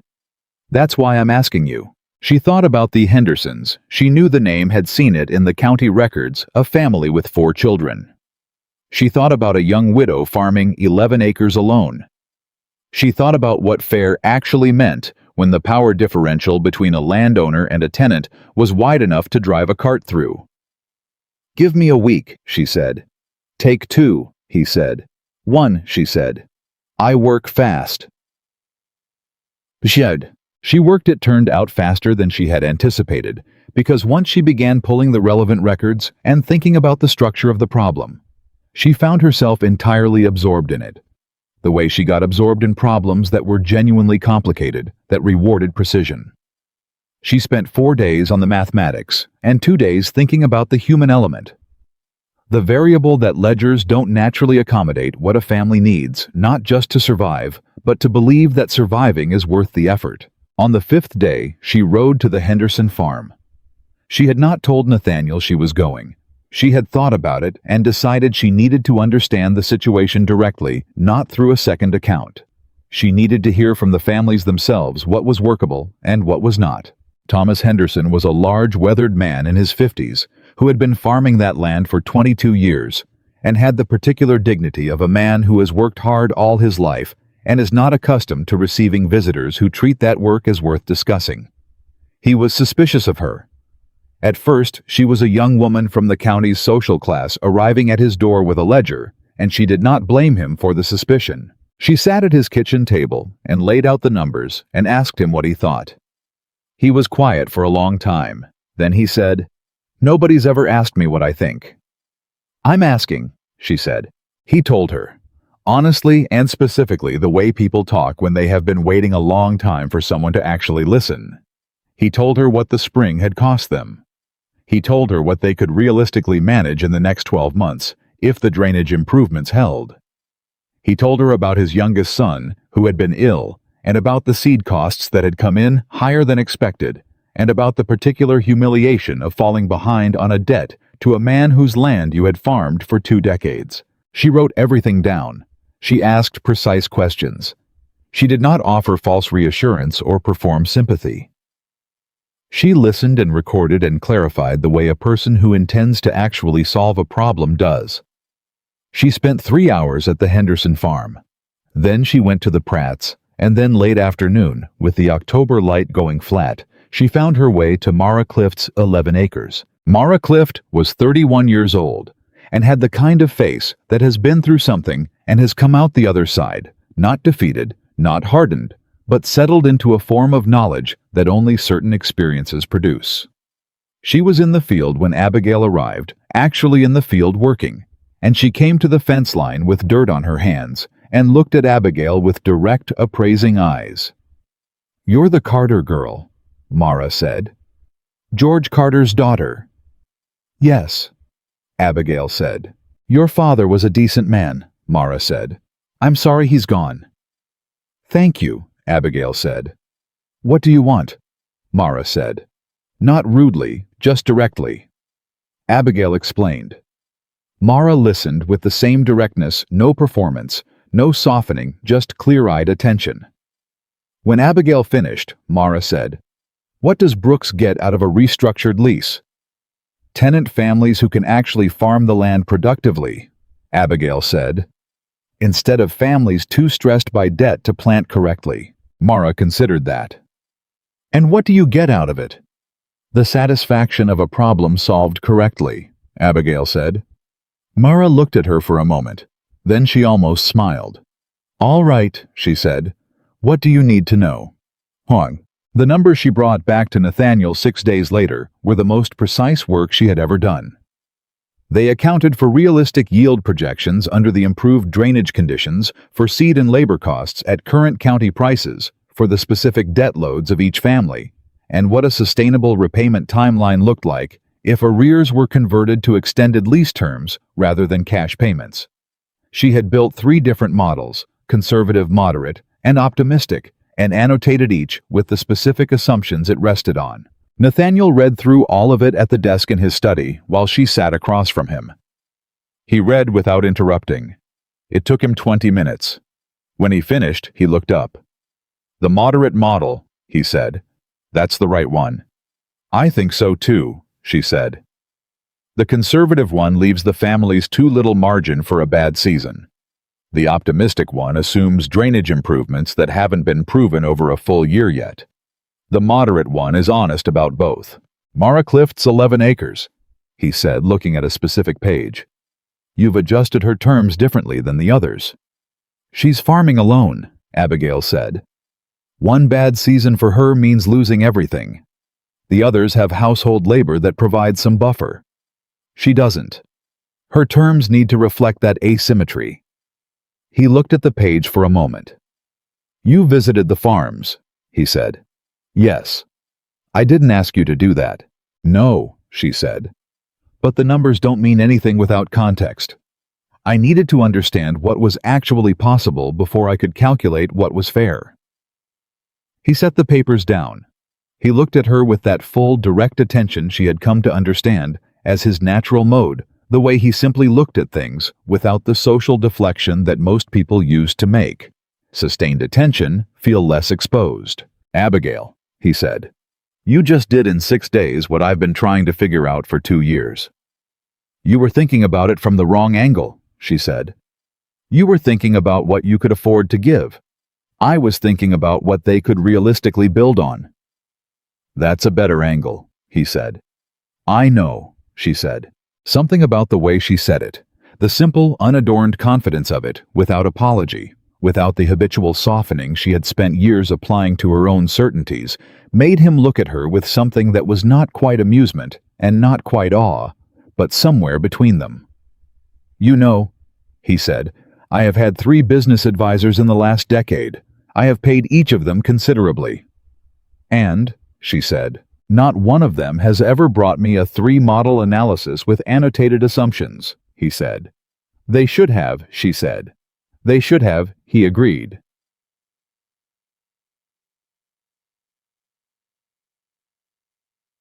They took the restructured lease agreements to the tenant families together. Nathaniel and Abigail side by side riding out to each farm on a Tuesday in late October, with the finalized documents and a straightforwardness that the families found each in their own way slightly disorienting. Thomas Henderson shook both their hands and said something private and gruff that made his wife standing at the kitchen door put her apron up to her face. Mara Clift read every word of her agreement before she signed it and then looked at Abigail and said, You did this. And Abigail said, We did this. And Mara shook her head slightly as though the distinction mattered less than the fact. The county noticed. The county noticed everything eventually, and this was not a small thing. Nathaniel Brooks restructuring tenant leases with the Carter stepdaughter, visiting farms together, being seen in functional, practical, genuine partnership. It was not the kind of thing people had a ready category for, which meant they had to observe it more carefully before they could discuss it, which meant they observed it more than they might have otherwise. Agnes Barrow noticed. Reverend Hale noticed. Samuel Caldwell noticed and reported what he noticed to his wife, who was a woman of good judgment, and his wife said, That is either the most sensible thing I have ever heard of or the beginning of something extraordinary. Samuel said he thought it might be both. Eleanor Carter noticed. Eleanor Carter stood at the window of the Carter house and watched her stepdaughter ride out on a Tuesday morning beside Nathaniel Brooks and felt something that she did not have a clean name for, something that pressed uncomfortably against the version of events she had been maintaining in her own mind for 4 years. The version in which Abigail Carter was the burden, the afterthought, the girl no one would choose. That version was becoming increasingly difficult to sustain. The twist that broke everything open came on a Thursday.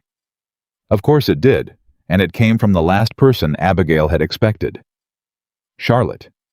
She came to the study in the middle of the day, not hesitant this time, not the uncertain posture of the morning after Emily's confession, but with a directness that Abigail hadn't previously associated with her stepsister. She sat down across the desk without being invited and set a letter on the surface between them. "Read it," she said. Abigail looked at the letter, then at Charlotte. Then she picked it up. It was a letter from a solicitor in Boston, a firm she recognized as handling estate matters for several prominent county families. The letter was addressed to Eleanor Carter and dated 6 weeks earlier. It concerned, in the careful language of legal correspondence, the question of whether the private financial provision made by George Carter in 1813 had been properly constituted, and whether there were grounds to challenge it on the basis that George Carter had not been of full mental competence at the time of its creation. Abigail read it twice. Her hands were steady. Her mind was already moving. "She hired a solicitor," she said. "6 weeks ago," Charlotte said. "I found the response letter in her correspondence box this morning. She doesn't know I've seen it." "The response," Abigail said. "What did the solicitor say?" "That the provision was properly constituted, and the challenge had no grounds," Charlotte said. "The documentation was too thorough. Your father had signed in front of 2 witnesses and filed it with the county recorder, and the solicitor said there was no basis for questioning his competence in 1813. She paused. He billed her $22 for the assessment. Abigail set the letter down. She tried to take your account, Charlotte said. Legally. Yes, Abigail said. And it didn't work, Charlotte said. And she never told you she'd tried. A pause. I thought you should know. Why? Abigail said. Charlotte was quiet for a moment. Because you keep treating this house like you belong here, she said. And you've been right to legally, you've been right. But you didn't know that someone had been trying to prove otherwise. She met Abigail's eyes. You deserve to know what you were standing on. Abigail looked at her stepsister. Charlotte was 25 and beautiful, and had been raised to believe that beauty was the most reliable currency she had, and that Abigail's particular form of competence was either irrelevant or a threat depending on the day. She had not been kind. She had not been cruel in the way Emily had been cruel. She had simply been indifferent, which was its own form of unkindness. But she was sitting across this desk, and she was choosing for the second time honesty over convenience. Thank you, Abigail said. Don't thank me, Charlotte said. Just do what you need to do with it. She told Nathaniel that afternoon.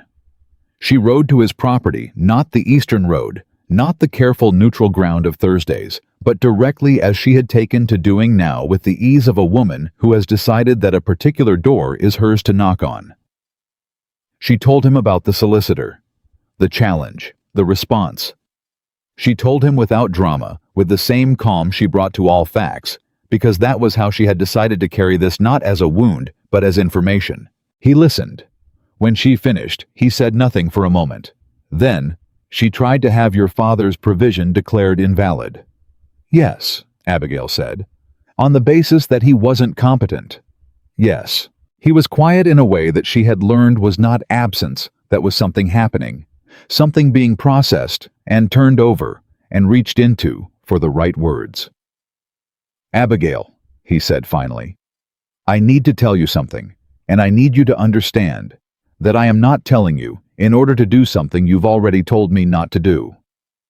All right, she said. I know that solicitor's firm, he said. I have engaged them on 3 occasions. They are a good firm, and they will not have taken that case lightly. Your father's documentation held because it was genuinely thorough, and the man who prepared it, the county recorder who filed it in 1813, I know him too. He paused. Your father had help making that provision airtight. It did not happen by accident. She looked at him. I don't know who helped him, Nathaniel said, but I know that kind of documentation. It has the architecture of someone who understood how these challenges work and prepared for them specifically. She thought about that. About her father in the winter of 1812, already ill-going to Reverend Hale, asking Nathaniel to be aware. She thought about the provision filed in 1813, 1 year before he died, and how thorough it had been, thorough enough to survive a legal challenge 60 weeks later. He knew, she said slowly. He knew she might try. He prepared for it, Nathaniel said, 3 years before it happened. She sat with that. Her father, in the last 2 years of his life, quietly building a structure that would hold her up after he was gone. Not just the money, the documentation, the witnesses, the filing, the architecture of protection. She felt something break open in her chest that she had been keeping very carefully closed for 4 years. Not grief exactly. Something older than grief. Something that needed to break open in order to become something else. She did not cry. She never did. But she sat very still for a long moment with her hands in her lap, and Nathaniel sat across from her and said nothing, and the afternoon light moved slowly across the floor, and it was enough, it was sufficient and real and exactly right that he simply stayed.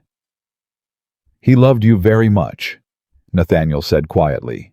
I know, she said. Her voice was steady. I knew it before, but now I know the size of it.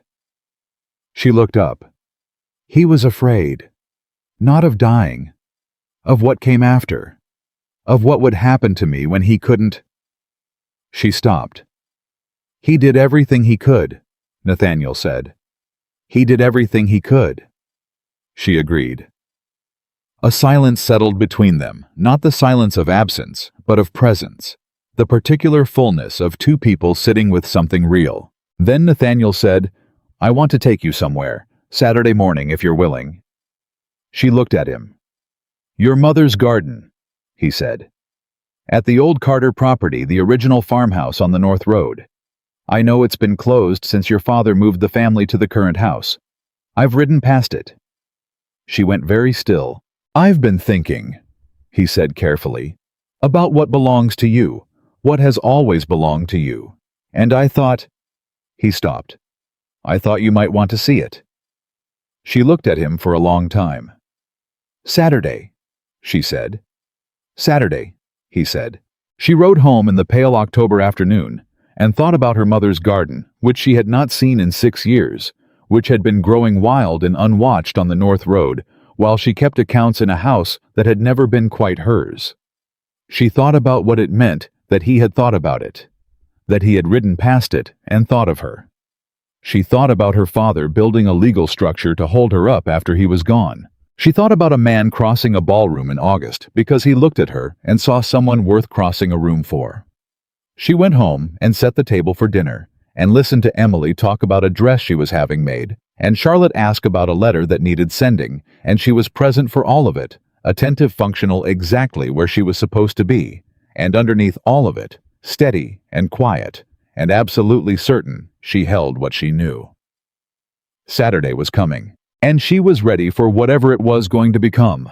Saturday came cold and clear, the way late October mornings in Massachusetts arrive, when the season has finally decided to commit the air sharp enough to make breathing feel like something intentional, the light flat and honest across the fields without the softening haze of summer. Nathaniel arrived at the Carter house at 8 o'clock. He did not send a note ahead. He did not need to. Abigail was already waiting at the front gate with her coat buttoned and her horse saddled, and when he rode up, she looked at him with the calm directness that he had come to understand was her natural state when she was not performing composure for someone else's comfort. "You're early," she said. "So are you," he said. She swung up into her saddle without assistance. She had never required it, and they rode north without ceremony side by side, on the road that led away from the Carter house, and toward the property that had been her father's, before her father's second marriage had moved the family to the larger house on the county road. She did not speak much on the ride. He did not fill the silence.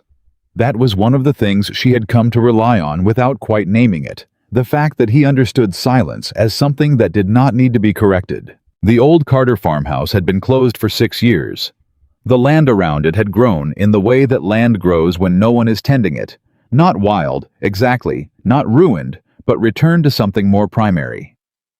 The kitchen garden that had been her mother's was a tangle of overgrown herb beds and unpruned rose canes, the whole of it bounded by a low stone wall that her grandfather had laid by hand before the century turned. She dismounted at the gate in the wall.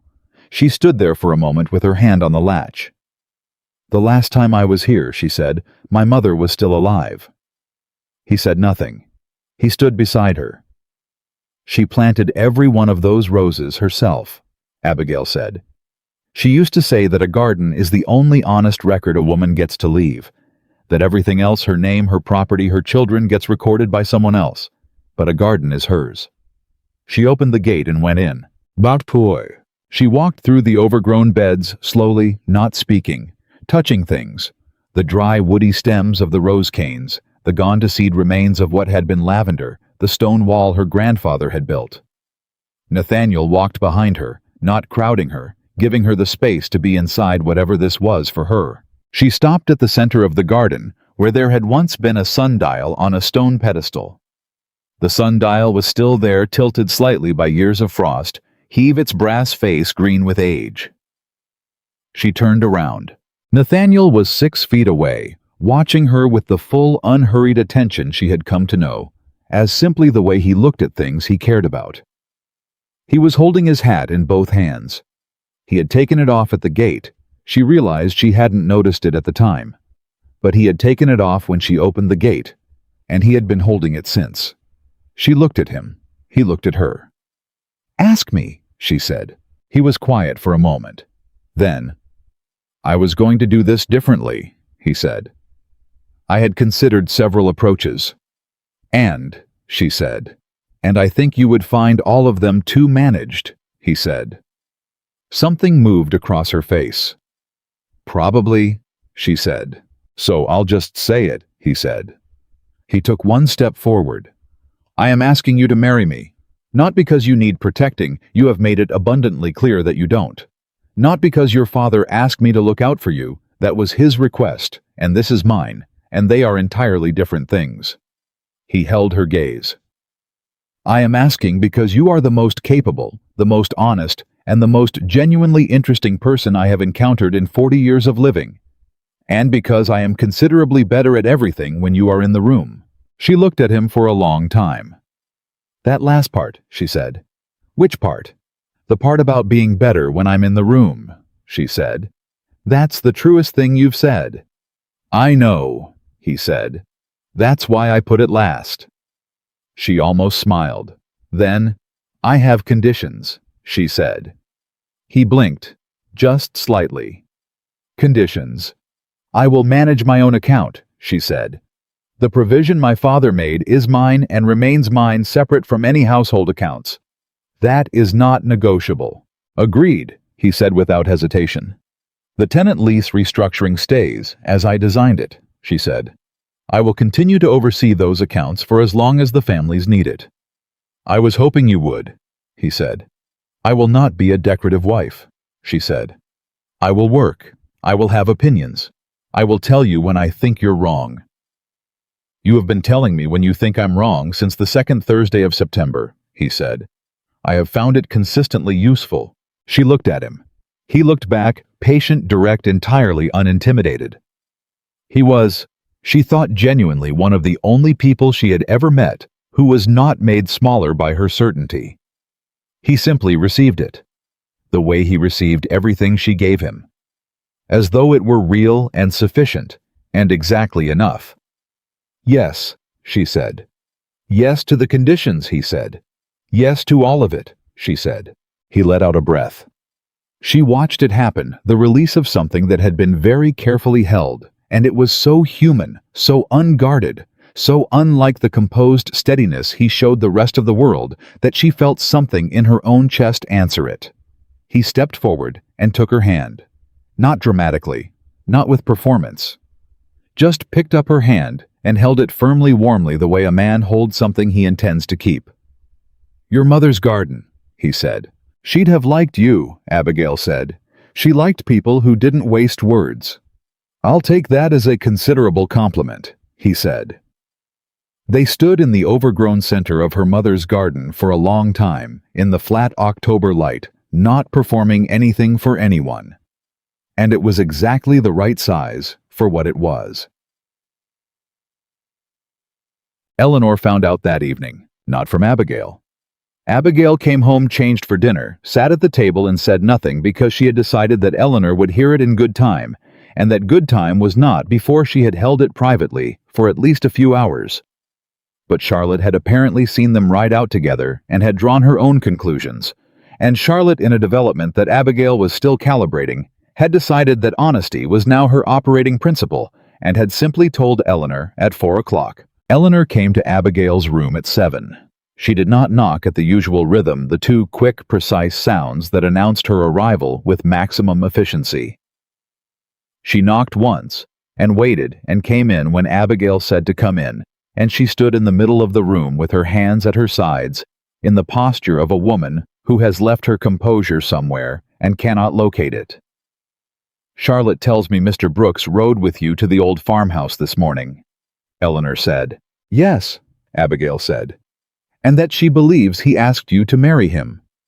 "He did," Abigail said. Eleanor was quiet. "And you said yes." "I did," Abigail said. Silence. Eleanor stood very still.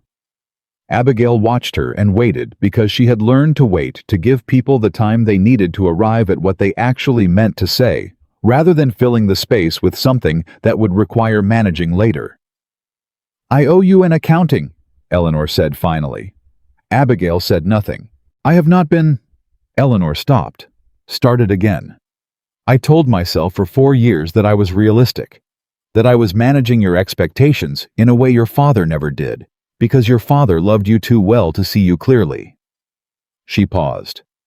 I told myself that what I said at the harvest ball and what I have said privately on many other occasions was simply the truth. And now, Abigail said. Eleanor looked at her. For once in Abigail's memory, there was nothing managed in Eleanor's expression.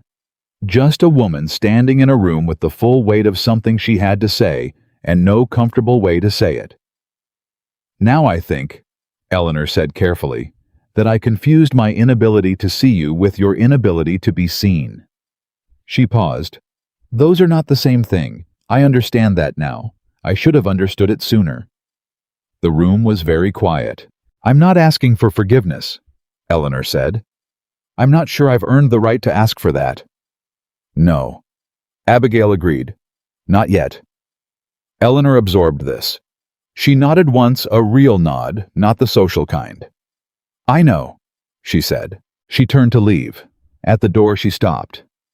Your mother, she said without turning around, planted that garden the year before you were born. She said she was planting it for the daughter she was going to have. She was certain it would be a daughter. A pause. Your father told me that once. He said she was planting things she wanted you to grow up knowing. Abigail sat very still. I should not have let you forget that garden, Eleanor said. She left. Abigail sat alone in her room for a long time after that. She thought about her mother planting roses for a daughter who wasn't born yet on a piece of land that would eventually be reclaimed by weeds and frost and years of being left alone. She thought about the sundial tilted by time and still standing. She thought about stone walls built by hand. She thought things that are built to last. The engagement became county knowledge within 48 hours, which was approximately 47 hours faster than Abigail had anticipated, and about what Nathaniel had expected. Samuel Caldwell shook Nathaniel's hand at the fence line and said without a trace of surprise, It's about time.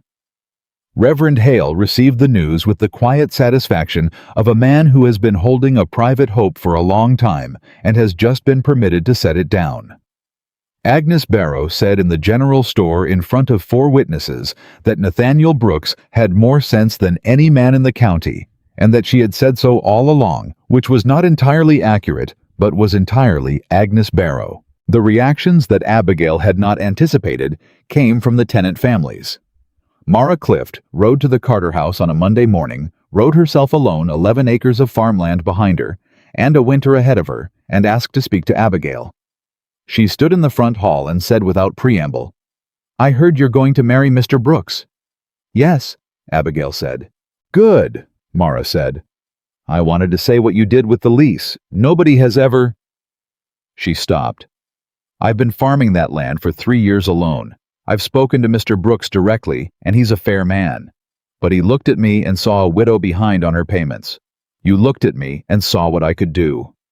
Her jaw was tight, not with emotion exactly, but with the effort of saying precisely what she meant. I wanted you to know that somebody noticed. Abigail looked at her. Thank you for coming, she said. That matters more than you know. I expect it does, Mara said, and she shook Abigail's hand. Not a social gesture, a real one working woman to another, and rode back to her 11 acres. Thomas Henderson sent a letter. It was not long. It said, My wife and I wish you every happiness. You treated us like people who deserve to be treated well. We won't forget it. She kept both the handshake and the letter. She put the letter in the study desk in the drawer where she kept the things that were hers. The wedding was small. That had been Abigail's one uncompromising requirement. Small private, only the people who had actually shown up when it mattered. And Nathaniel had agreed without any apparent difficulty, which she suspected said something true about both of them. Reverend Hale performed the ceremony in the church on a Saturday in November, with the first real cold of the season settled in and the church stove working hard. The guests were few Samuel Caldwell and his wife, who had driven the county road since 7 that morning. Agnes Barrow, who arrived precisely on time in her good wool coat and sat in the second pew with the expression of a woman who has been right about something and is taking quiet satisfaction in it. Mara Clift, who had come despite it being a working day, wearing the best dress she owned, sitting in the back with her hands folded. Thomas Henderson and his wife and their youngest, who had braided flowers into her hair for the occasion. Reverend Hale's wife. 3 other families from the south portion of the Brooks estate. Charlotte came. She sat next to Mara Clift in the back, a pairing that should have been awkward and somehow wasn't, and she did not weep the way women at weddings weep, but she watched the ceremony with a seriousness that Abigail, glancing back, once recognized as genuine. Emily did not come. Eleanor did. Eleanor sat in the third pew alone in her best gray dress with her hands in her lap, and her posture exactly as it always was, composed, precise, taking up exactly the correct amount of space. She did not look comfortable. She looked like a woman who has decided that being present is the right thing, regardless of how it feels, which Abigail thought privately was more than she had expected, and perhaps the beginning of something that might eventually matter. Reverend Hale read the service. When he reached the part where Nathaniel was asked if he took this woman, Nathaniel said, "I do," with the same unhurried certainty with which he did everything. No performance, no drama, just the full weight of a man who has made a considered decision and is standing behind it. When Abigail was asked, she said, "I do," in the clear, steady voice of a woman who has thought about this carefully and arrived at her answer through her own reasoning on her own terms without anyone's permission. Reverend Hale said, "I now pronounce you man and wife," and added with a quiet warmth that was his own and not from the book, "It has been an honor." Nathaniel turned to her. He looked at her the way he had looked at her since the night of the harvest ball, directly, fully, without the social deflections that people use to make attention feel less exposed.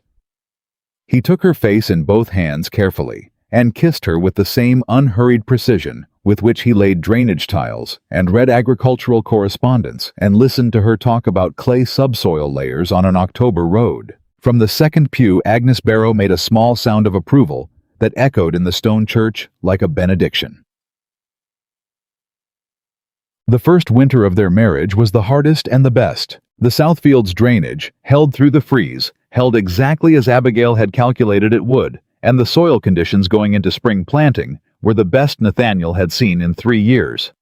She tracked it in a new ledger she kept specifically for the estate, separate from the household accounts, organized by field section and season, and annotated with observations she made from the Eastern Road every Thursday, because some habits once formed are not worth abandoning. She continued to manage the tenant lease accounts. The Henderson farm paid its first restructured installment in January on time, and Thomas Henderson sent the payment with a note that said only first of many. Mara Clift's 11 acres went into spring planting with the best seed the county offered, purchased at a price that the restructured terms made possible. Abigail sat at the desk in the study at Brooks Estate, a room that was now hers, as completely as the corner room at the Carter house had never been, and she tracked every number with the precision she had always brought to it, and she felt for the first time in 4 years that the numbers were recording something that was actually hers. Not managed for someone else's benefit. Not maintained in secret and fear. Simply her work in her ledger on her terms. Nathaniel came into the study on a January evening and found her at the desk with 3 columns open and a 4th started. "You're still at it," he said. "The Pratt family's February projection doesn't account for feed costs correctly," she said without looking up. "I need to adjust the model." He came around the desk and looked over her shoulder at the ledger. He was quiet for a moment reading. Then he said, "The Henderson payment." "On time," she said, "to the dollar." Mara Clift. "Paid early," she said, "by 4 days. She sent a note." She picked up the note and handed it back to him without looking away from the ledger. He read it. She heard the silence that meant he was moved by something and was not going to say so directly, which was one of the specific ways she had come to know him. "She says you changed the way she thinks about her own land," he said. She already thought about it correctly, Abigail said. She just needed someone to confirm it. He set the note down. He put one hand on her shoulder lightly warmly, and she reached up without looking, and put her hand over his for a moment, and then went back to the Pratt family's feed cost column. "Come to bed soon," he said. "When the column balances," she said. "It's 10 o'clock. "It'll balance faster if you let me work," she said. He went to bed. She balanced the column by 10:45, closed the ledger, and sat in the quiet study for a moment before she followed him with her hands flat on the desk and the lamplight steady around her. She thought, "This is mine." She did not mean the house, though the house was hers. She did not mean the ledger, though the ledger was hers. She meant the weight of the moment itself, the particular specific gravity of a woman sitting at her own desk at 10:45 in the evening, doing work that mattered in a life she had built from the careful, patient, unacknowledged labor of 4 years, and the quiet insistence on knowing her own value. She had not been rescued. She wanted to be clear about that, clear in the accounting she kept inside herself, the one that mattered most. Nathaniel Brooks had not rescued her. He had looked at her. He had listened. He had stood beside her and called her work by its right name and asked what she wanted done instead of doing it without asking. He had crossed a ballroom and come back on Thursdays and taken off his hat at the gate of her mother's garden. That was not rescue. That was recognition. And recognition, she had come to understand, was the rarer and more important of the two. The twist that arrived in February was the last one, and it was so quiet that most people missed it entirely. Emily Carter came to the Brooks estate on a Tuesday afternoon alone, unannounced, on foot, having walked the 2 miles from the Carter house in the cold because she did not want to send a note ahead. She asked to speak to Abigail, and she was shown into the sitting room, and when Abigail came in, Emily was standing near the window with the particular posture of someone who has been rehearsing something and is now not sure they remember it correctly. "I didn't come to the wedding," Emily said. "No," Abigail said. "I couldn't," Emily said. "I told myself it was because—" She stopped. "The honest answer is that I couldn't sit in that church and watch what I had tried to prevent. Not because I wanted you to fail, because watching you succeed was—" She shook her head. "It showed me something about myself that I was not ready to see." Abigail sat down. She did not speak. "I helped write those letters," Emily said. "I helped my mother try to prove your father wasn't competent when he made your provision. I did those things because I thought if I could stop you from having what you were going to have, I could convince myself that the reason I didn't have it was something outside my control." Her voice was very flat, the flatness of someone who has stripped away all the easier explanations and arrived at the uncomfortable one. "But it wasn't outside my control. I just never worked for anything. I competed for attention and called it effort." She looked at Abigail directly. "You worked. You actually worked. For years, without anyone seeing it." "Emily," Abigail said. "I'm not asking for anything," Emily said quickly. "I'm not asking for forgiveness, or I'm just saying what's true. Because you have always said what's true. And I think I owe you at least that much." Abigail looked at her stepsister. Emily was 20 years old and had been raised to believe that the world owed her a certain kind of life, and she was standing in a room that demonstrated with quiet but unmistakable clarity what happened when someone built their own life instead of waiting for it to be given. It was not a comfortable room to stand in under those circumstances, and she had walked 2 miles in February cold to do it. "What do you want?" Abigail said. "Not from me, in general. What do you actually want?" Emily looked at her blankly. "I don't—" "You've never been asked," Abigail said. "I know. Neither had I for a long time." She held her stepsister's gaze. "But you're going to have to figure it out. Because competing for what other people have is not a life.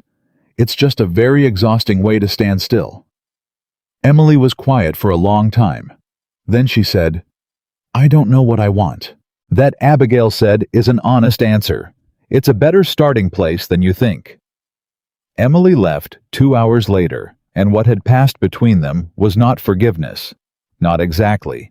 And it was not repair, not yet. But it was the beginning of something that had not existed before, which was honesty. And honesty was where Abigail had always started. Spring arrived, and the south field drained exactly as calculated. Nathaniel walked it with her on the first warm day of April. The two of them boots in the turned earth, looking at soil that had changed color over the winter, from the dark, waterlogged mass it had been to something lighter, drier, full of the particular possibility that good draining soil carries.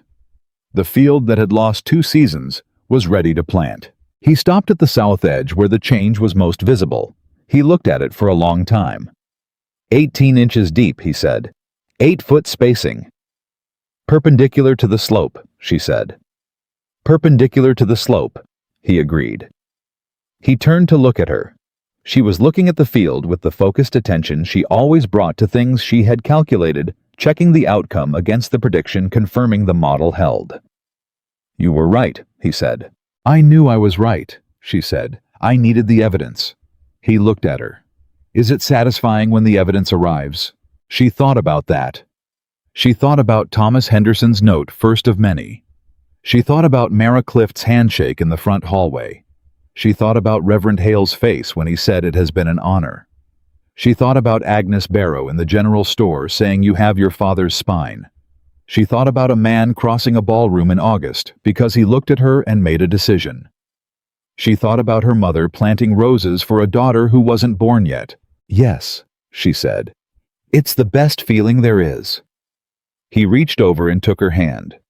She let him hold it and kept looking at the field, at the proof of what happened when you built something correctly, when you went 18 inches deep, instead of stopping at the surface, when you accounted for what was actually there, instead of what was convenient to believe was there. The field would plant in 2 weeks. The Henderson family would have their best season in 4 years. Mara Clift's 11 acres would yield more than they ever had. The county would notice the way the county noticed everything, and the story they would eventually tell would be the one about Nathaniel Brooks' remarkable south field, and the woman who had figured out what was wrong with it. On the first Thursday of May, Abigail rode the Eastern Road. She always would. Some habits once formed by precision and purpose become the architecture of a life, and this one had been built on both.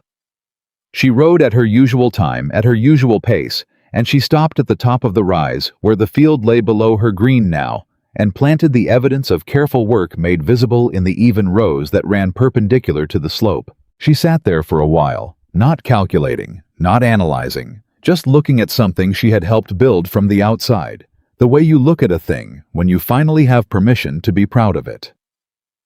Nathaniel rode up behind her. She heard him coming as always, and stopped his horse alongside hers. Thursday, he said. Thursday, she agreed.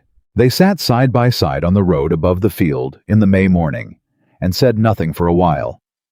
It was not the silence of two people with nothing to say. It was the silence of two people who have said all the things that needed saying and have arrived at the particular companionship on the other side of honesty. He looked at her eventually. What are you thinking about? She considered the question.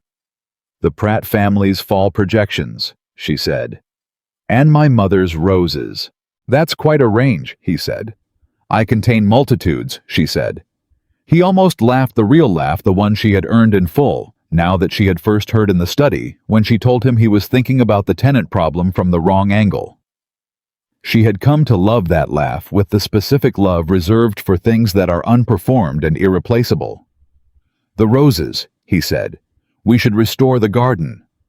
She turned to look at him. Your mother planted it for you, he said. It should be yours again. She held his gaze.